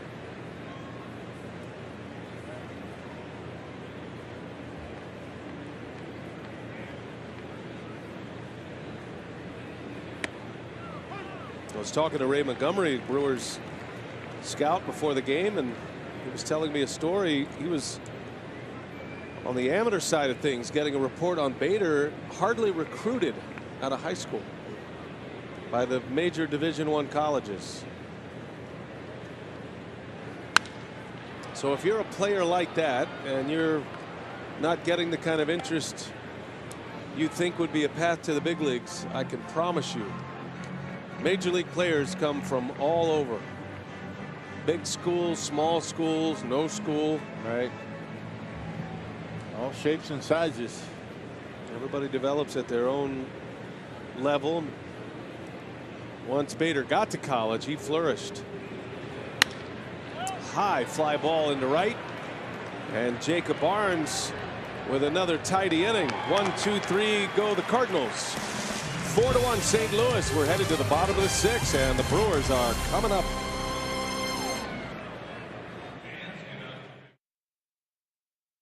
Here at the ballpark for the Crew's matchup against the Marlins, will take home a Barrelman long sleeve t-shirt courtesy of Chevrolet. Learn more at brewers.com/tickets. Strong start for the t-shirt game, Rock. Yeah, good looking. I like the Barrelman logo. I'm a fan of Barrelman. It's starting to look like what I'm going to look like in a few years. So he's now my Little wide. Yeah. Not body shaming him. Waistline's expanding. Ryan Sheriff, who was warming up last inning, will take over. He'll face Travis Shaw to start the bottom of the 6th. And Jack Flaherty, very impressive here today. Goes 5 innings, 9 strikeouts, a career best. Only walked 1 batter, gave up 1 earned run. Man, Sheriff got called up when Brett Cecil was placed on a disabled list with a left shoulder strain. He got called up on March 31st. 2 lefties in the pen, St. Louis.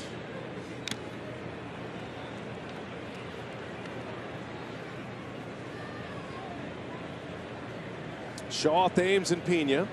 Cardinals got 2 in the first on back-to-back homers from their first 2 hitters, Fowler and Pham, and then Marcell Ozuna hit a 2-run home run in the 3rd inning. Shaw rolls over 1 out to second base, and there's out number 1. And this guy very effective against left-handed batters a year ago.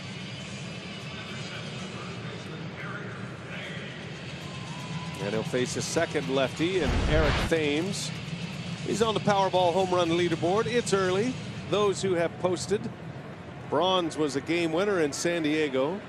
Kane, Pena, and Thames all went deep yesterday in the home opener.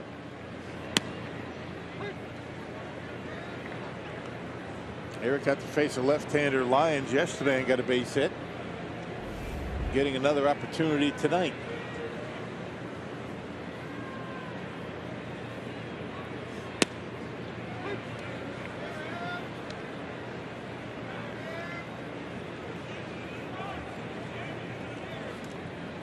This could be Sheriff's last hitter. Cardinals do have a right-hand reliever ready in the bullpen. If Thames reaches, it'll almost certainly be his last hitter.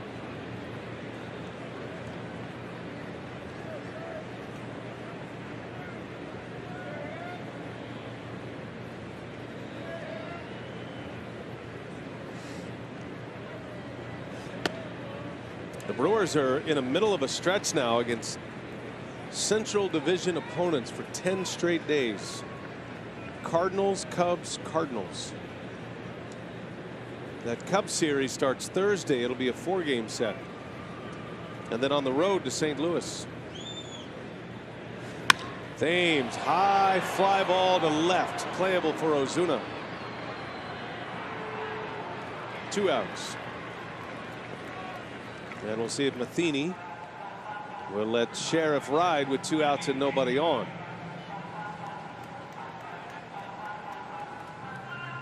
It doesn't look like he has any interest in going out and get him.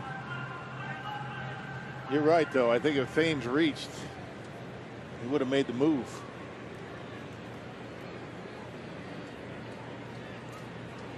Cardinals have Matt Bowman ready in the pen. He stopped throwing for now.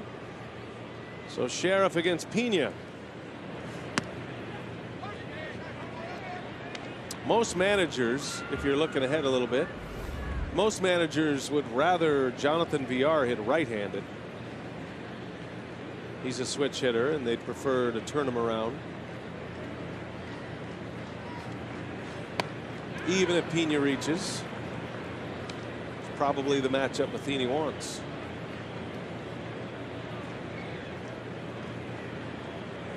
The Brewers are still carrying 5 on their bench. Already used Santana.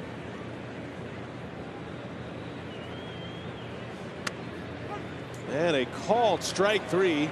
Pena is rung up and Sheriff puts the Brewers away in order in the 6th inning. Quiet night offensively thus far. 4-1 St. Louis.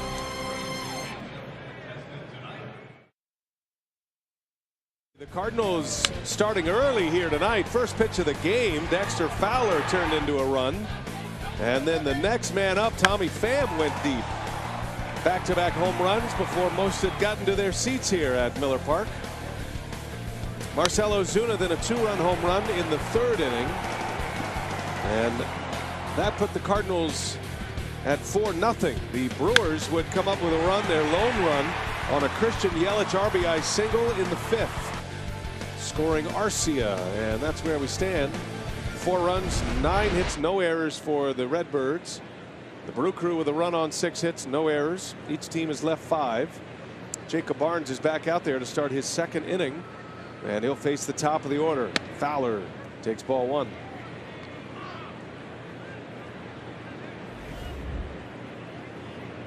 Fowler has made some waves on Twitter here the last few days because he started his season 0 for 14 at the plate, and he had some motivational speaking to himself on Twitter. 13 times he says, "I will get a hit, comma, I will get a hit, I will get a hit." Worked. And it has worked ever since he did that. Fowler yesterday got his first hit in his 2nd at bat. He ended up 1 for 5. And he has 2 hits here tonight with a home run. He has been an on-base machine, has Dexter Fowler. 364 on-base percentage going back to the 2009 season. Broke his bat here. Arcia's got to hurry. Shovels it in time to get Fowler for the out. Man, another good pitch by Barnes. Cutter right in on his fist. Boy, he's looked good out there in the mound, Jacob Barnes. Goes to show you what spring training means to some guys, right? I mean, back-to-back years, I mean, it wasn't a real impressive spring for him. Remember last year he came out of the gates really strong, and doing the same here this year. Counsell trying to get 2 innings out of him, knowing that a comeback is only possible when you stop the opponents offensively. Not just for the obvious, the runs that are on the board, keeping the deficit at 3 in this case. But there's also a little momentum with a pitcher who is shutting down the opposition. Cardinals scored 4 runs in the first 3 innings, and they have not been able to scratch one against the Brewer bullpen. Jeffress and now Barnes. Well, that's the way the Brewers were able to come back on Friday down in San Diego. That big 5-run ninth. Had they not had good work out of the bullpen, that wouldn't have been possible. 1-2 to Pham. Broken bat right to VR. And Jacob Barnes is going through the lumber here for the Cardinals. 5 in a row he's retired. 4 of the 5 have been ground ball outs. Well, let's celebrate that with tonight's Timer of the Game winner. Good idea. The Grand Opera House in Oshkosh, if they call the Brewers by 10 o'clock tomorrow morning. They get 40 tickets to a Friday night game in the Miller Lite Beer Pen. This offer courtesy of the Tavern League of Wisconsin and Miller Lite. What if they still have an actual opera performing at the Grand Opera House? That's a good one. As opposed to the Grand Ole Opry. Nashville. Former AAA home of the Brewers. I was in Nashville last summer. Is that right? All-Star break. Tell us about it, Rock. Well, my son came back from Afghanistan. They had their welcome home ceremony at Fort Campbell. After that, we spent a day in Nashville. Did you go to the historic Ryman? I did. We got a nice picture. I should bring it in. Who'd you get a picture with? Standing there with the wife. Dolly Parton? Strumming a guitar. Oh, I see. You were in the picture. Yeah, there was kind of a selfie. Yeah, right. Well, selfie situation. I paid for the picture. I thought maybe you ran into somebody famous there. Nope, just had a good time.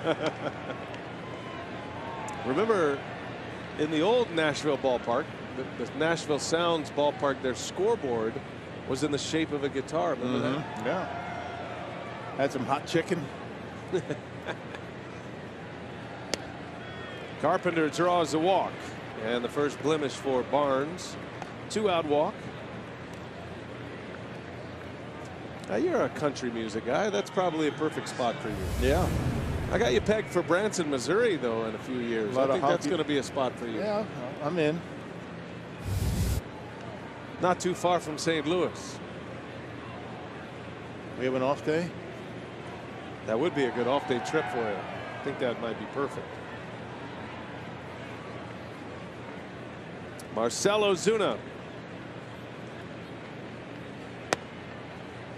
Got a pitcher with lightning in his arm and a batter with lightning in the bat. Man, really quick bat. He could turn around anybody's fastball, but Barnes needs to zero in on that cut fastball. That'll keep him honest. Needs an out. Brewers trailing 4-1. Barnes trying to keep it there. Just missed with the slider.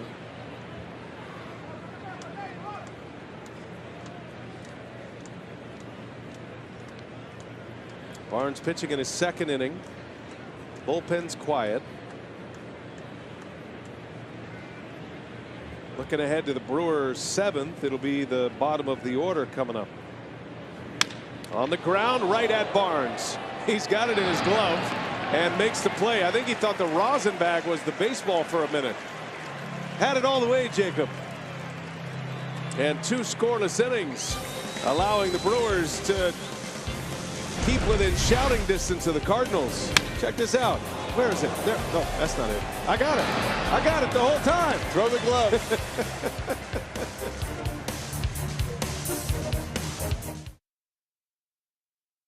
The Astros hosting the Baltimore Orioles, and in the first inning it didn't take Carlos Correa to generate some offense. Check this out, an inside the park home run.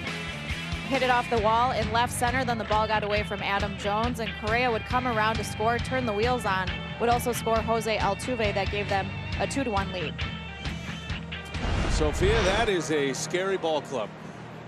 Craig Counsell, after playing the Astros in a 2-game exhibition series, he said he thinks the Astros are going to win 110, 115 games this year. Yeah.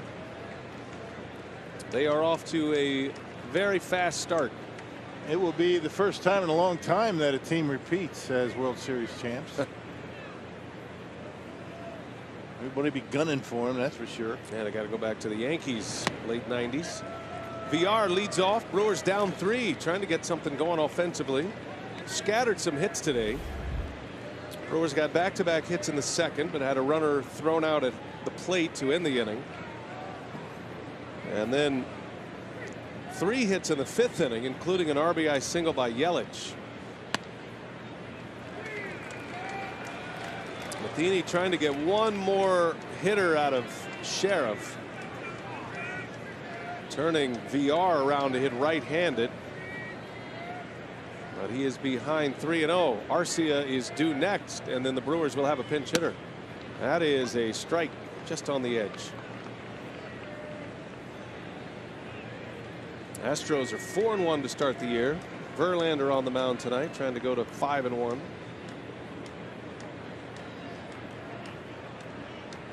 Three-one pitch and a swing and a miss. 3-2. Yeah, good movement on that two-seam fastball.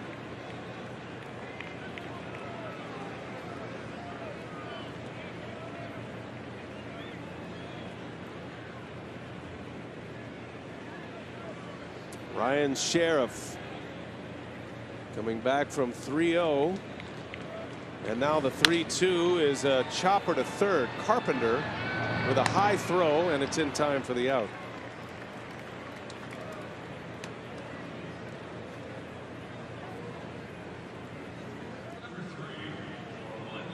And here comes Arcia. Hey, Mike Matheny's going to let it ride here, huh? Got a 3-run lead. Mike Maddox can be a very influential pitching coach, as we all know. Guy who believes in his pitchers.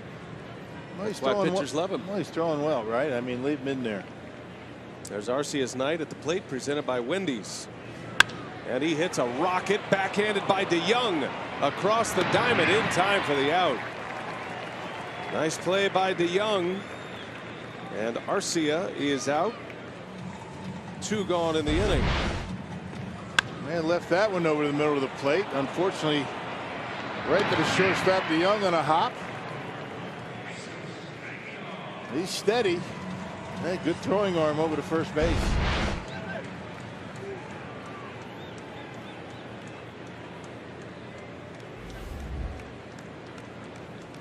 So 2 gone. Here is Aguilar, pinch hitting. Santana pinch hit in the 5th inning. Had a single on the first pitch.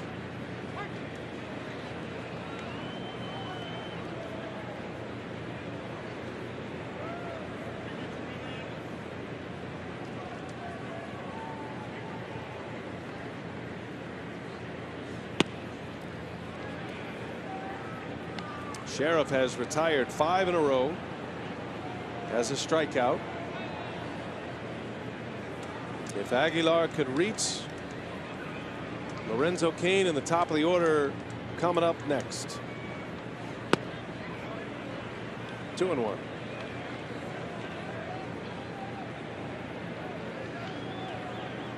Final game of the series tomorrow between the Brewers and the Cardinals. Jhoulys Chacín and Carlos Martinez. And then the Cubs are here for 4. Brewers are going to go with Suter, Woodruff, Davies, and Anderson against the Cubs. A good eye by Aguilar. I didn't miss by much. 3-1. Hitters count. Toughest thing about pinch hitting is being patient when you get in that bat. Hard thing to do. Take close pitches. You want to get up there and swing. And he draws a walk. Brewers get 2 pinch hit appearances and successful on both occasions. A single and a walk, and here comes Mike Matheny. He will make the change. After getting 5 outs out of Sheriff, with Lorenzo Cain coming up, Matheny will go back to his bullpen.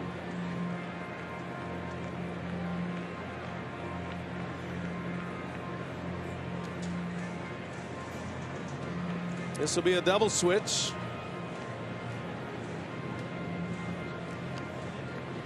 Jairo Munoz will take over at third, and Matheny officially makes a call to the bullpen for Matt Bowman. 4-1 Cardinals. Brewers with a modest threat here in the 7th inning with a man on and 2 outs.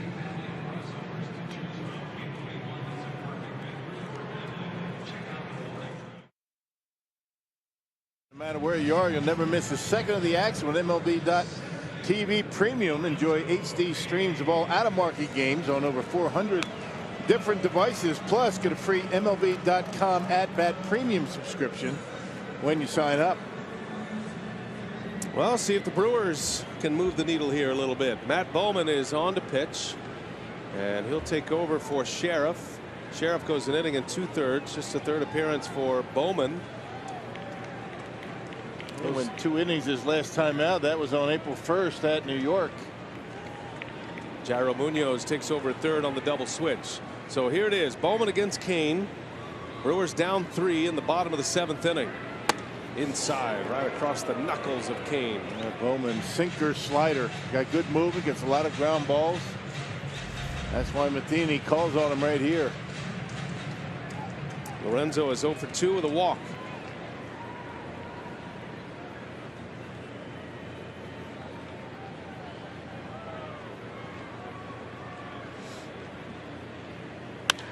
On the ground, DeYoung is there and takes the out at second to end the inning. So the Cardinal bullpen has done a good job. Sheriff and now Bowman. We're headed to the 8th. Baseball on Fox Sports Wisconsin is brought to you by Miller Lite. Great taste and only 96 calories. And by Toyota. Let's go places.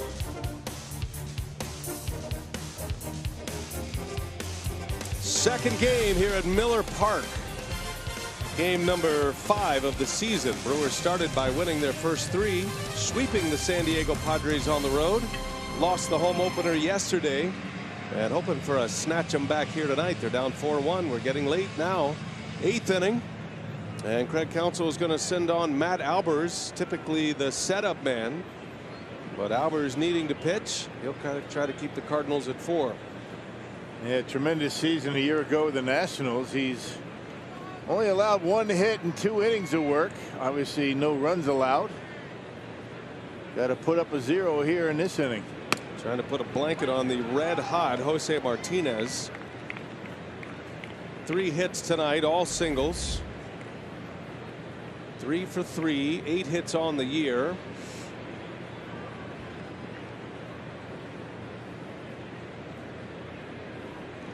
A lot of moving parts with Jose Martinez, but he's been able to get it all timed up beautifully here to start the season. Cardinals didn't hit much in the first 2 games of the season in New York against the Mets. Might have had something to do with their great pitching, but that was not the case with Martinez.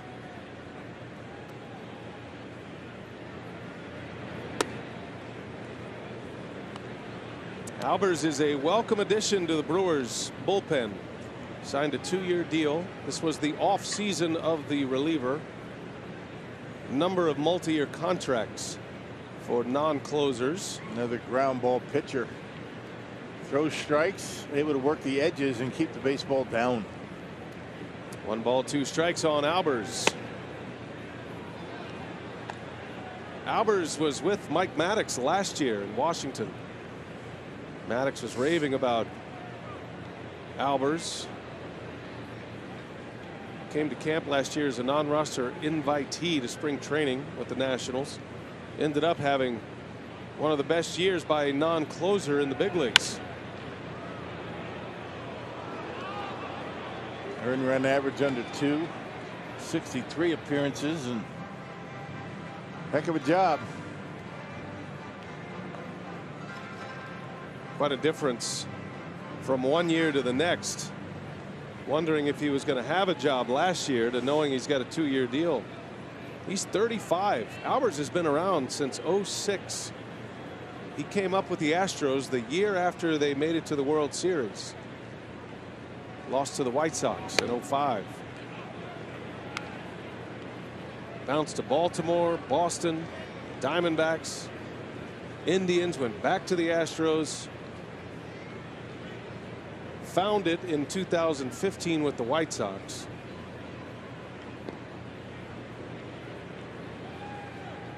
and then really found it last year.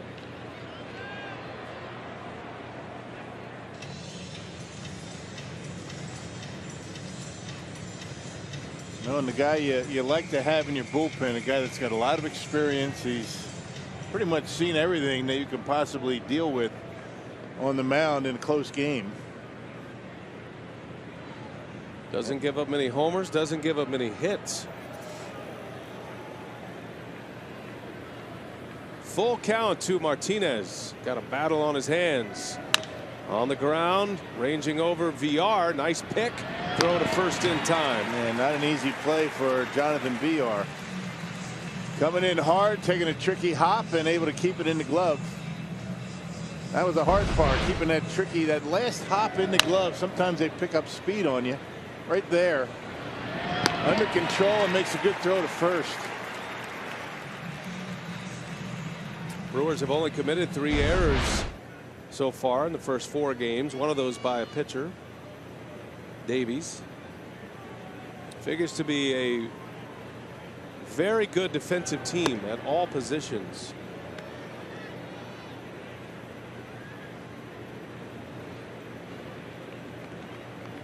It's quite a luxury for Craig Counsell to not only have versatile pieces, but versatile pieces who play the defensive positions above average. So you have all these moving parts, but you're not losing anything defensively. Sogard, Perez, you play them anywhere, they're not going to hurt you defensively. Might lose a little range with Arcia out of the game, and then you got Aguilar, who can handle himself pretty well at first base.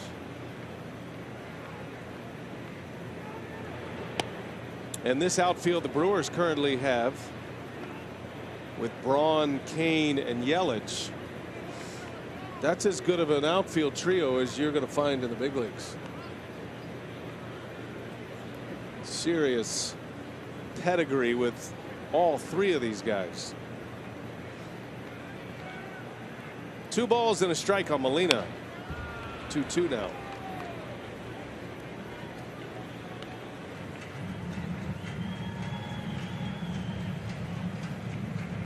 Some of the numbers that jump off the page from Alber's year last year. He only gave up 5 hits per 9 innings last year. Struck out over 9 per 9. 9.3 as a matter of fact.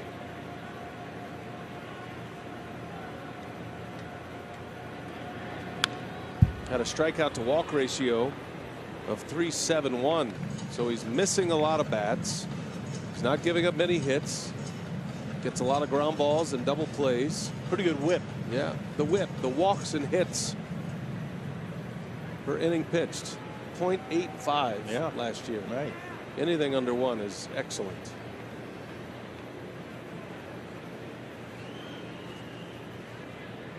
Two the count. Roller. Shaw's got it. He's got plenty of time. And the high throw pulls Thames off the bag. That'll be an error by Shaw. That's what we get to talking about defense. Yep, you're right. We should know better. That one's on us, Travis. What we say up here affects what happens down there. We see it all every night. Shaw only made 9 errors last year. He was about as sure-handed as they come. Yeah, throws a little bit high, but it looked like Thames might have missed time to leap a little bit. Not, I guess not. That was way over his head.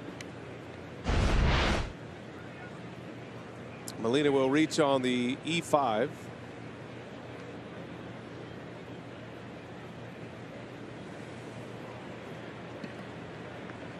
So that'll bring up DeYoung now. And Molina takes off. Pena's throw to second, and he's safe. And VR thinks he got him.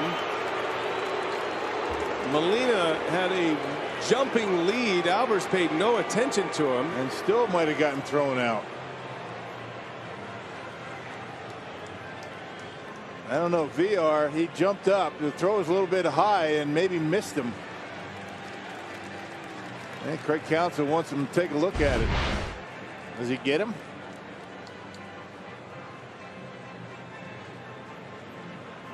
Well, he knocked his helmet off, didn't he? I can't quite tell from that angle. I don't know if the impact of the ground knocked his helmet off or if his glove did. This would be a good look. Well, he might have missed him. I don't think he hit him. I don't think he ever touched him. I think you're right. I mean, it is as close as it could be. Doesn't get him there. I think that might be the best chance for the Brewers to get the out. Whether he might have swiped the side of his sleeve, but it didn't look like the sleeve moved at all. Well, believe it or not, Yadier Molina had 9 stolen bases last year. And a lot of them just like that, I would imagine. Back ends of double steals, and one of the slowest guys in all of baseball. But it doesn't mean you can't steal a base. You got to pay attention to him. Call on the field is safe. Not sure there's enough evidence to overturn.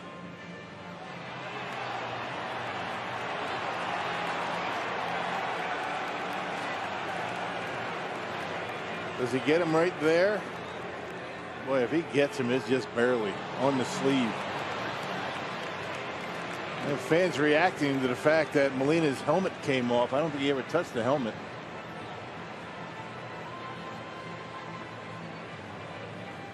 Well, we'll see what they have to say. No angle we've seen thus far would indicate that there's enough evidence to overturn, but we'll see. Here comes a call.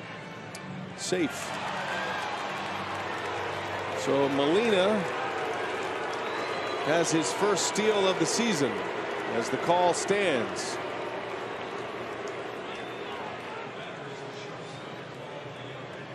He pulled a matrix at second base and avoided the tag.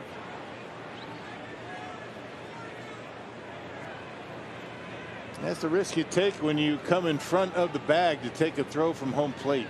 I mean, you straddle the bag and he's going to be out easily. VR in front of the bag caught it and then had to reach back. Credit Molina with a good slide to avoid that tag.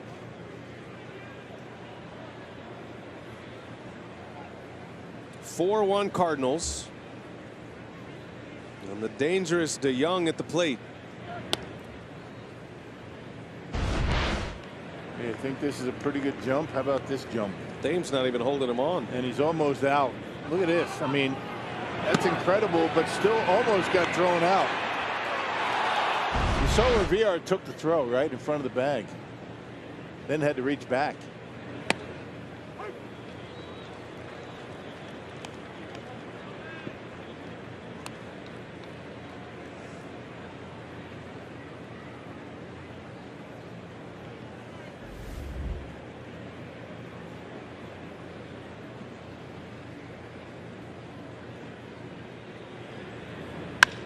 And a shot to right.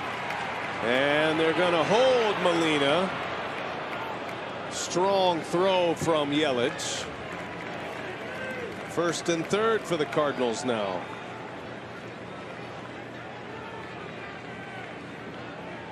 DeYoung with his first hit.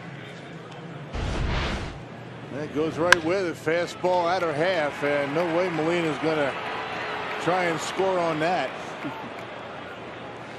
Jose Oquenda says, "You kidding me? You're not going."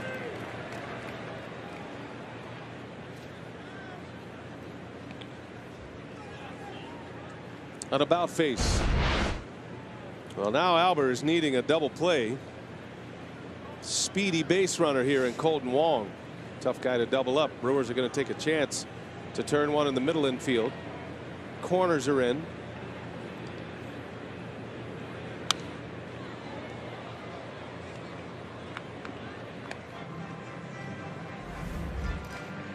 Wong is 0 for 3, couple of strikeouts on his line today. Chase Anderson was the Brewers starter, 4 innings, 4 runs. Jeremy Jeffress worked a scoreless 5th inning.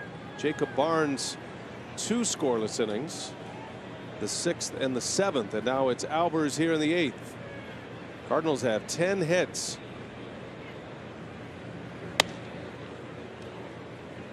Two in the first for St. Louis. 2 in the third, and all 4 runs coming on the home run ball. Yeah, Wong, a difficult guy to double up. He runs very well.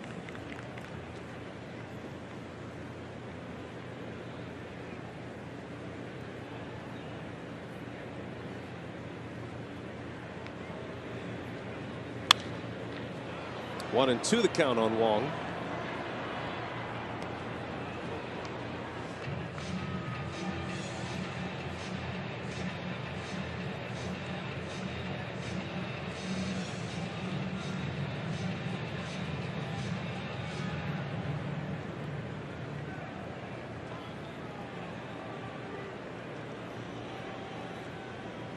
Matt Albers, one of the many newcomers. A little bit of an under the radar deal. We were signing Albers. They also signed Jolie Chassin to be in the starting rotation. Everybody knew about the Kane Yelich deals. Those were the headliners. Sneaky moves, though, to bolster this Brewers ball club. That also includes Boone Logan, who is hurt right now. We're not going to see Boone for a while, probably get into May before he's able to come back from a triceps injury. Dan Jennings arrived to the ball club after the season started. Yeah, veteran guy they got from Tampa. Came to the Brewers game 2 of the season. Long with a pop-up. Foul territory, and Thames is there for out number 2.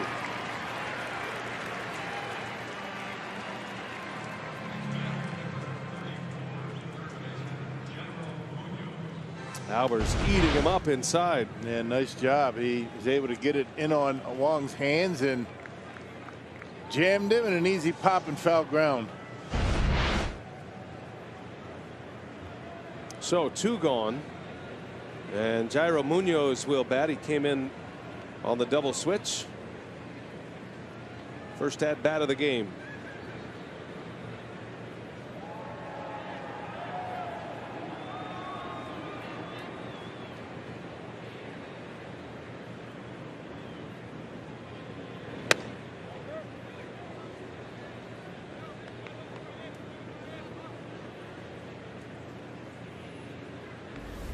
Brewers had 2 pitchers hurt in spring training, Boone Logan and Wade Miley. Miley was a non-roster invitee. He pitched well enough and liked being in the Brewers organization enough to decide to stay with the team. They extended the date that they had to declare whether he was on the major league roster or not. Extend that date till he comes back from an injury. Hamstring injury, but he could be a factor as well. He was throwing the ball extremely well this spring. Left-handed starter Wade Miley, Logan a left-handed reliever.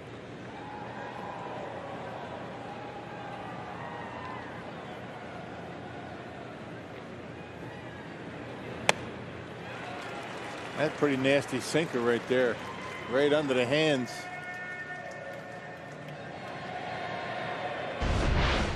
There it is. See the 2-seamer. Watch this. It sinks. He missed it by about 3 inches. Disappearing fastball.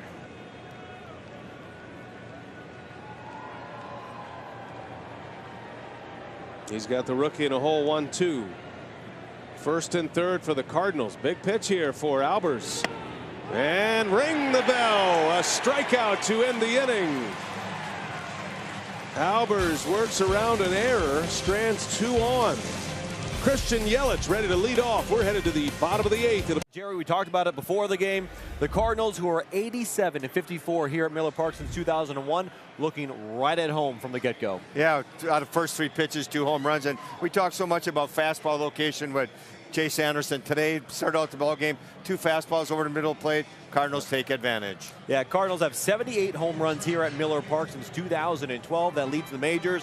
And coming up on the Fredericton Medical College of Wisconsin Brewers Live post-game show, we'll take a closer look at the Cardinals' quick start. Plus, we'll hear from Brewers skipper Craig Counsell. All right, Dario and Augie, thank you. As we head to the bottom of the 8th inning, Christian Yelich will start it for the Brew Crew. Tyler Lyons is on the mound. By the way, we want to send our best out to our colleague Craig Cashon. Craig's father, Larry, passed away.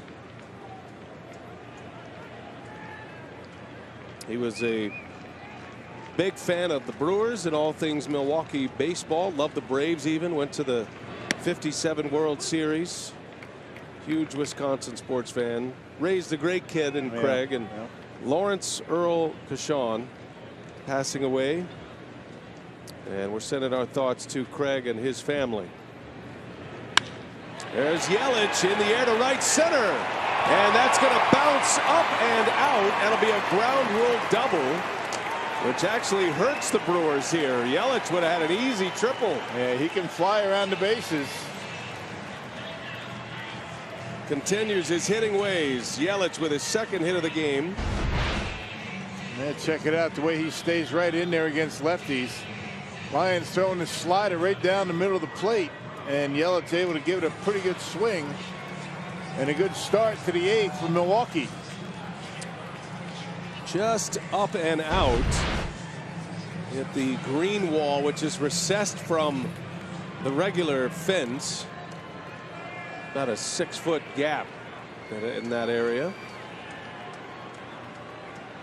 That designed by Robin Yount, that angled wall in both gaps to promote triples. Ryan Braun now takes a strike. Brewers are right where they want to be in the batting order. Down 3 though. Good start to the 8th with Yelich doubling. Braun is 1 for 3. He singled in the 4th.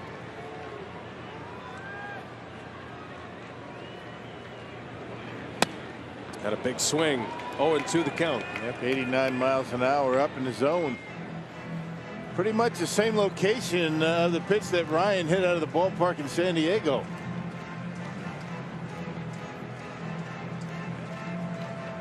That was against a left-handed pitcher, Brad Hand.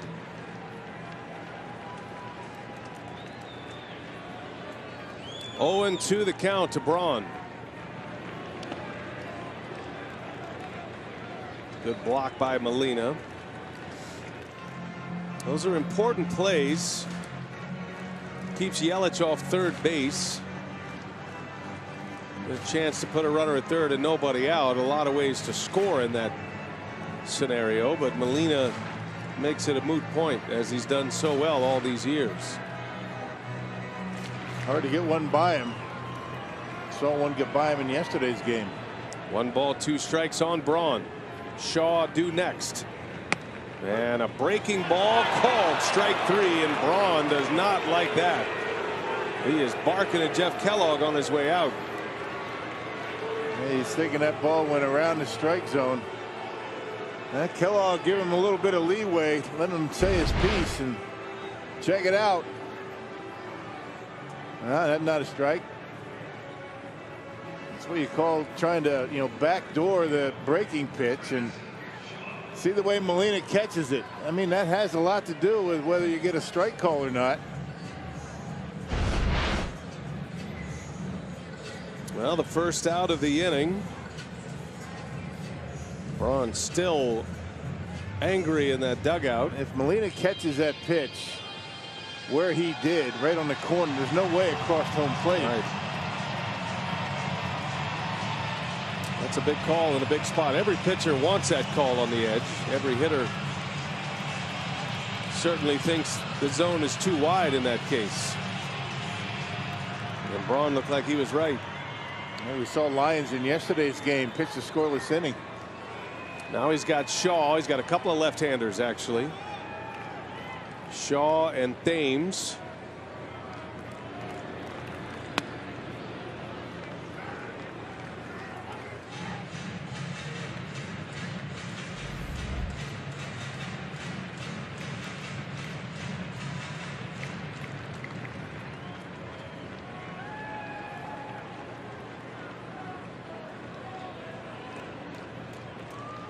Yelich the runner at second.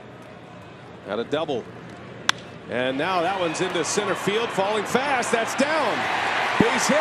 Yelich on his way home. Here comes the throw. It's cut off. And it's an RBI for Shaw. Lefty on lefty. Travis Shaw delivers the second run. And it's 4-2 St. Louis. Now the 2 lefties with the base hits in this inning against Lions, huh? Yelich with a double. Now Shaw able to dump one into center. Didn't get all of it.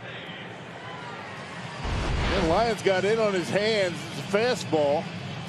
somewhat jammed him, but you can see how level the swing is for Shaw, and he's able to muscle it out there into center field. And Christian Yelich's able to score easily. He got a decent jump. Had to make sure he was going to drop, but he runs so well. It's Cedar not even hesitating to send him.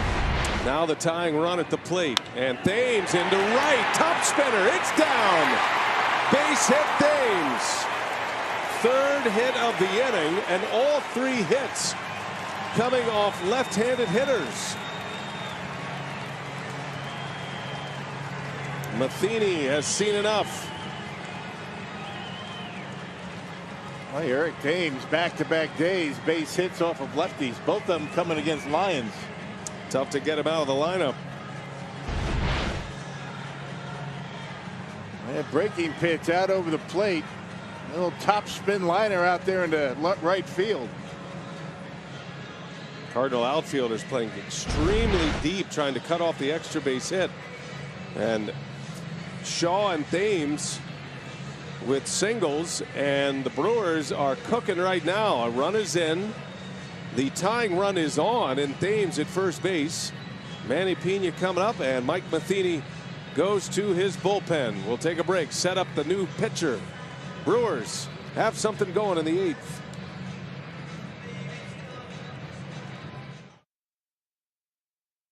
Inning and have 2 on with 1 away. Another pitching change for Mike Matheny. Don't forget Miller Lite, what's on tap. Tomorrow we're on FS1. Carlos Martinez against Jolie Chassin. FS1 tomorrow is our Miller Lite, what's on tap. That'll be the finale of the series. It's a double switch, and Rock, the new Cardinal pitcher, is Dominic Leone. Leone acquired from the Toronto Blue Jays in that Randall Grichuk deal back in January, making his 2nd appearance. That first appearance came on Sunday against the Mets, had a couple of strikeouts. Manny Pena will bat. Brewers have 3 hits in the inning. Garcia, by the way, takes over at second base. Remember, Matt Carpenter is out of the game, was double switched out last inning. Go ahead, run at the plate.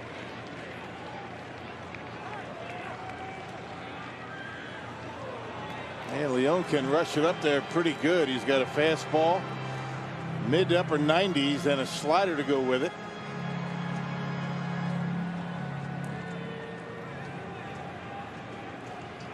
Coming into a big spot. Shaw and Thames aboard. And a big swing by Pena.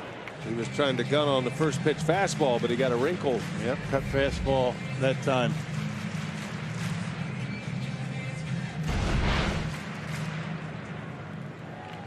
Yep, pretty good location on the corner. Throws it hard too. That came in at 90 miles an hour. Brewers have seen their fair share of sliders tonight.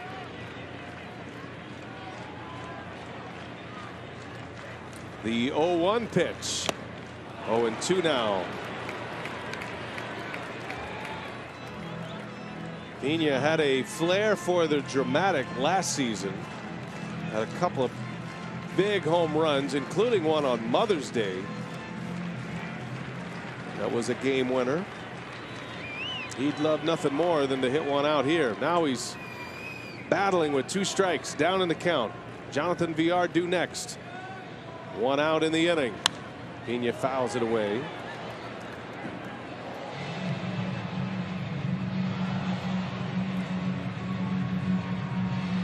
And just in case, Corey Knebel getting loose in the Brewers pen. Brewers bullpen's been able to hold serve. Cardinals scored all 4 of their runs in the first 3 innings. Knebel and Jennings in the Brewer bullpen. Pena looking for 1 mistake. 26-year-old Dominic Leone.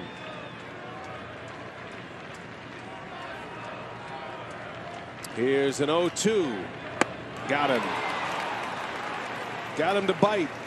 3 consecutive sliders, and Pena is out number 2. Yeah, what about to throw him a strike? He hung the one before this. And then it gets him on the cutter off the corner.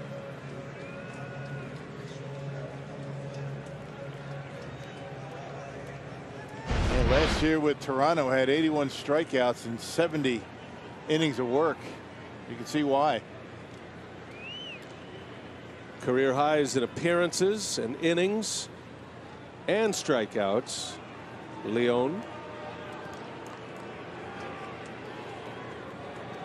2 outs with VR at the plate. This is his power side, the left side. Shaw at second, Thames at first, representing the tying run.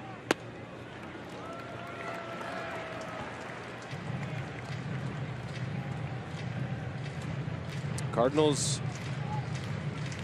are about a week away from unveiling their new closer, most likely, Greg Holland, who is trying to prepare for the season right now. He is in Jupiter at their spring training complex, trying to get ready.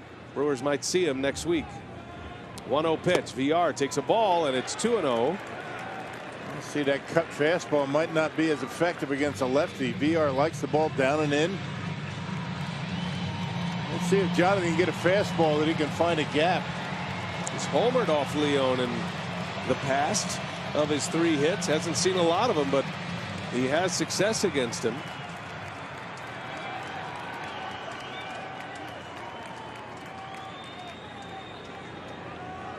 Two outs. Brewers down 2. VR representing the go-ahead run. And the 2-0 pitch. VR on the ground. That's through. A base hit. Shaw's going to round third. He's coming home. The throw comes in late. And the throw to first is late. Another run on the board. It is 4-3 St. Louis as VR delivers with an RBI single. There you go. He got his fastball. And he worked himself a hitter's count.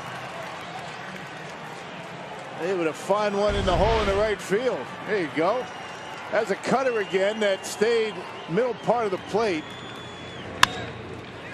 And sneaks one into the outfield. The Brewers are only down by a run. By the way, how risky was that throw by Molina? I was getting ready to say. I mean, it almost hit VR. If it hits VR, the game's probably tied. First and third. Brewers down 4-0 after 3 innings. Tying run 90 feet away as Arcia slaps one foul. Arcia had the game-winning hit in the extra inning game in San Diego on opening day. He's kind of rolled one in the hole between first and second. There's a lot of room in that hole right now. No balls and a strike on Arcia. And he popped it up. Ate him up with a fastball, and under it is Pham. And the inning is over, but the Brewers get 2, and they have made things very interesting here at Miller Park. 4-3 St. Louis as we go to the 9th. To the 9th inning, RBI single by VR in the 8th. Brewers get 2 in the 8th.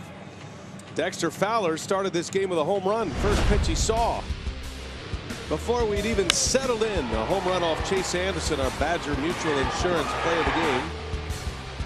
And Fowler and Pham go back-to-back to start this game. A quick 2 spot for the Cardinals.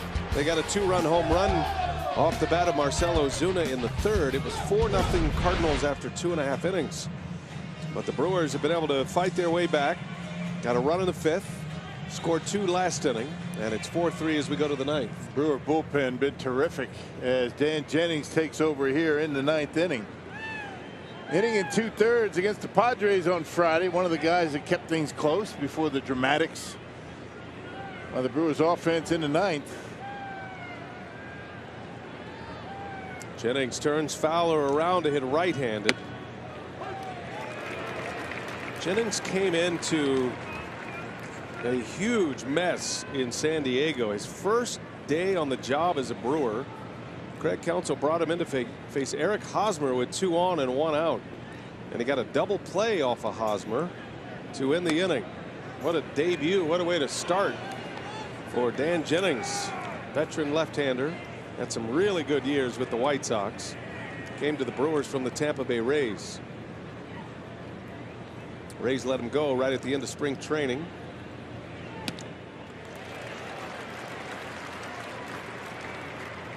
I think the consensus is, Rock, that it wasn't really a release based on his talent and his ability. It had a lot to do with the zeros on the paycheck. Yeah, money and the fact that the Tampa Bay Rays in their bullpen wanted guys who can go 2-3 innings. Not feeling like Jennings would be that guy. And isn't it interesting that the first time Craig Counsell uses him, he uses him for an inning and 2/3. Yeah. He says he can go multiple innings. Yeah, Jennings feels like he got typecast a little bit as a situational lefty and a guy who can't go multiples. He said he could do both. He'll get his chance to prove it here.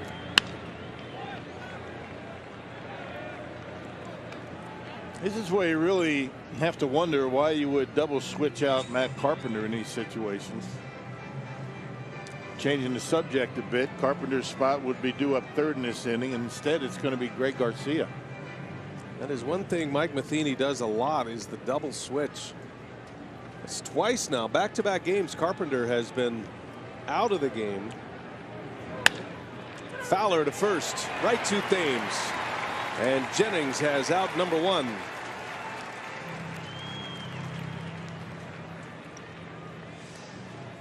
Well, because of that rally in the 8th inning, the Brewers are in a great spot in their order. You figure Sogard or Perez will lead off depending on who's in the game. So you have a pinch hitter to start the 9th. And then you have the top of the order coming up. Kane and Yelich, if anybody gets on, Braun. Brewers scored twice, brought 7 batters to the plate in the 8th inning. Yep, and nobody getting loose in the Cardinals bullpen. Looks like Leon's going to come out again.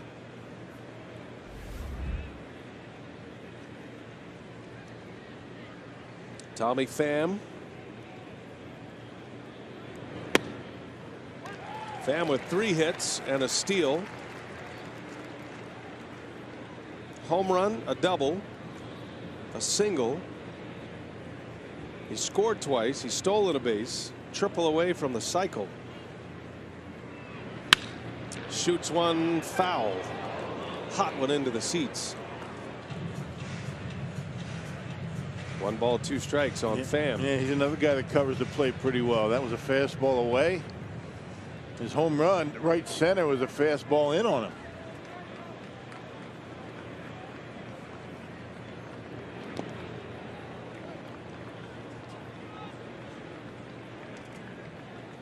Brewers have used 4 relievers to cover, well, 3 relievers to cover 4 scoreless innings. Trying to use 4 relievers to pick up the last 5 innings, with Jennings being the 4th reliever. Jeffress, Barnes, Albers all go scoreless. 2-2 pitch.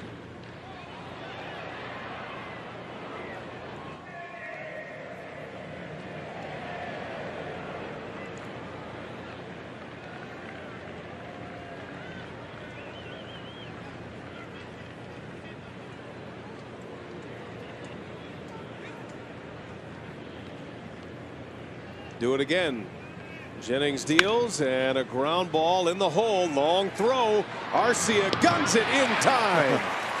Boy, does he make up some ground with that arm. Yeah, well, how far off the ground was that throw? All the way across the diamond.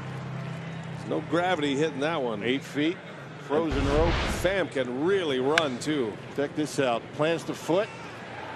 Missile. That's something else. That is such a long throw. Arcia made a gem of a play last night, going the other way, going on his glove side with a spin and a throw. Every night he gives you something. Yeah. Some kind of great play defensively. So here is Garcia batting in the spot that was occupied by Matt Carpenter to start. Mike Matheny with 2 double switches. As Munoz and Garcia in the game. Cardinals only have one bench player remaining. All well and good if the game ends at 9. If not, they have only their backup catcher left, Francisco Pena. 1 ball, 1 strike on Garcia. 2 outs in the 9th. 1-2 now.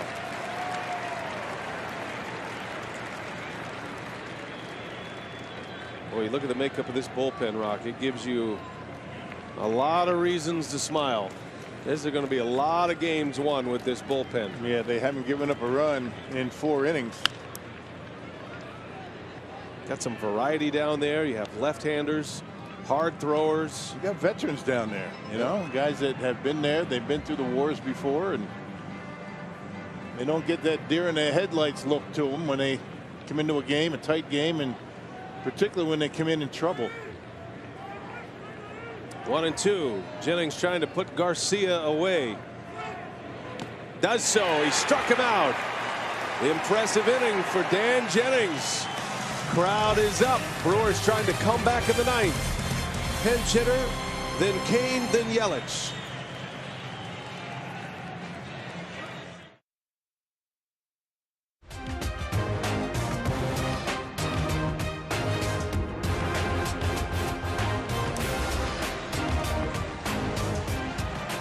Roof is closed on a Tuesday night. Milwaukee, Wisconsin. Game 2 of the home schedule, and the Brewers with 2 in the 8th inning. And now within a run of the Cardinals. Leon will continue. Eric Sogard will pinch hit.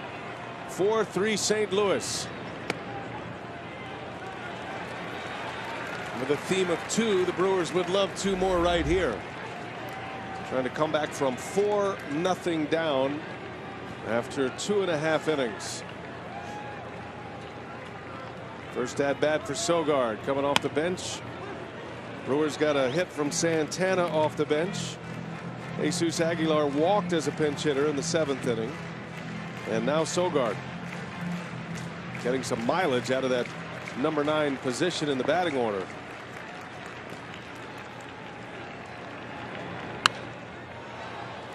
One ball, 2 strikes on Sogard. Well, a lot of cutters, sliders for Leon since he's come in. Not as effective against lefties as it is against right-handers. Sogard a very high on-base percentage last season. .393 was his on-base percentage. Trying to get on here. In the air to center field. Little lazy fly ball to Pham. 4 out, number 1.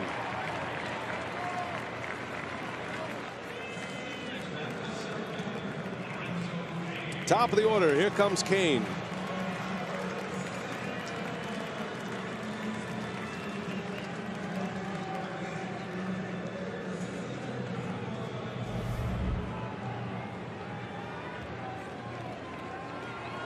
Leon came on at the final 2 outs of the 8th inning. Did give up an RBI hit to VR. Those 2 runs in the 8th belong to Lions. Each club with 10 hits. Brewers down a run.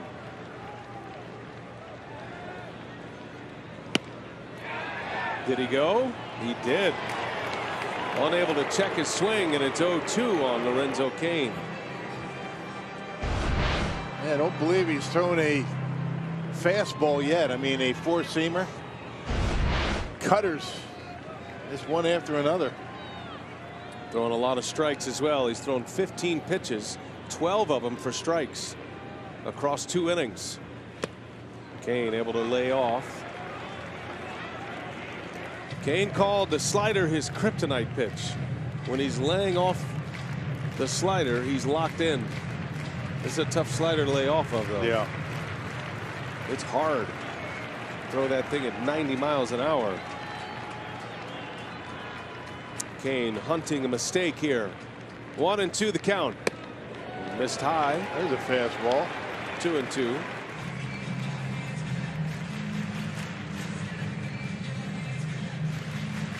Kane with a home run yesterday. Second career Brewers home run. Goes 8 years between home runs in a Milwaukee uniform. Christian Yelich due next. Brewers down a run, 9th inning, 1 away. Leone, and a good hack by Kane, but he fouls it back. Yeah, back to back. Four-seam fastballs, 94 miles an hour. That one tied him up inside.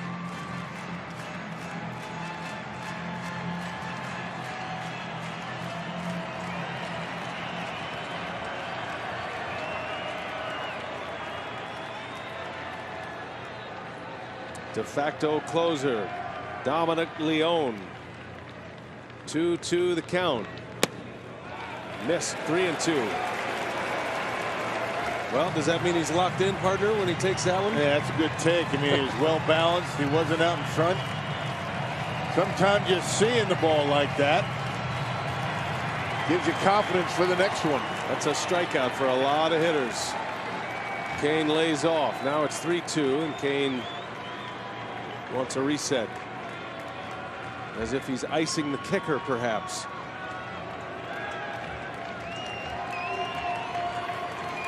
(4-3) Cardinals. Leone deals. Kane takes a call. Strike 3. Got him with a fastball. 2 outs in the inning. Yeah, wasn't looking for that, was he? He was looking for something in that cut fastball away, and Leone crossed him up with a fastball in.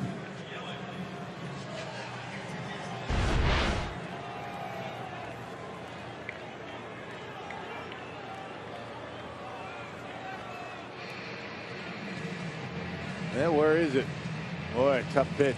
Can't put it in any better spot than that. So 2 outs.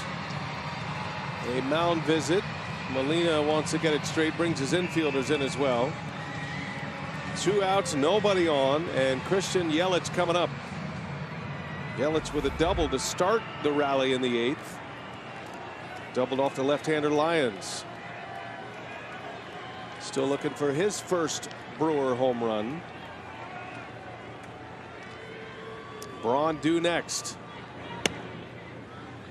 And if Braun bats, the Brewers will bring the go-ahead run to the plate. By the way, Ryan Braun has 2 home runs off Dominic Leone. Can Yelich get him there? There's a strike. 1-1.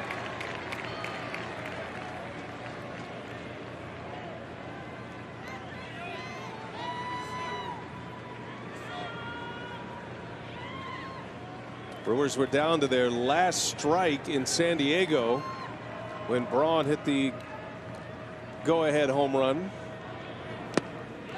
And they're down to their last strike here at Miller Park. 1-2 the count, 2 outs.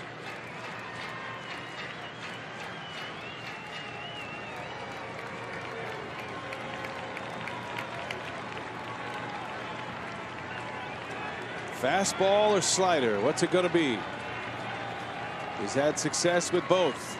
The 1-2, and Yelich takes a ball. That tied up Molina. That looked more like a curveball there. 84 miles an hour. Yeah, trying to breaking out everything to get through this inning. Throwing a lot more fastballs. That's a spinner. He took a little bit off of it. More of a slider than a cutter. 2-2.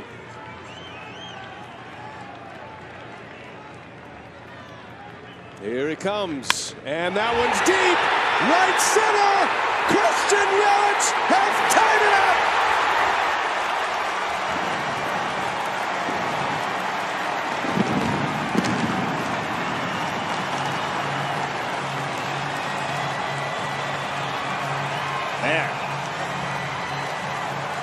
Not once, but twice. With the Brewers down to their last strike already this year, coming up with a monster home run. This time it's Christian Yelich. Down the gauntlet he goes. I'm telling you, that cut fastball not nearly as effective. Right in the wheelhouse of Christian Yelich, and he knocked it out of here. Check it out. Here it is. Ends up down and in. Actually left it up a little bit, and there she goes. Right in the wheelhouse. Yelich squares it at 4. Now it's Braun who swings and launches. That's his way back. And that is your ball game. Oh, wow. Woo.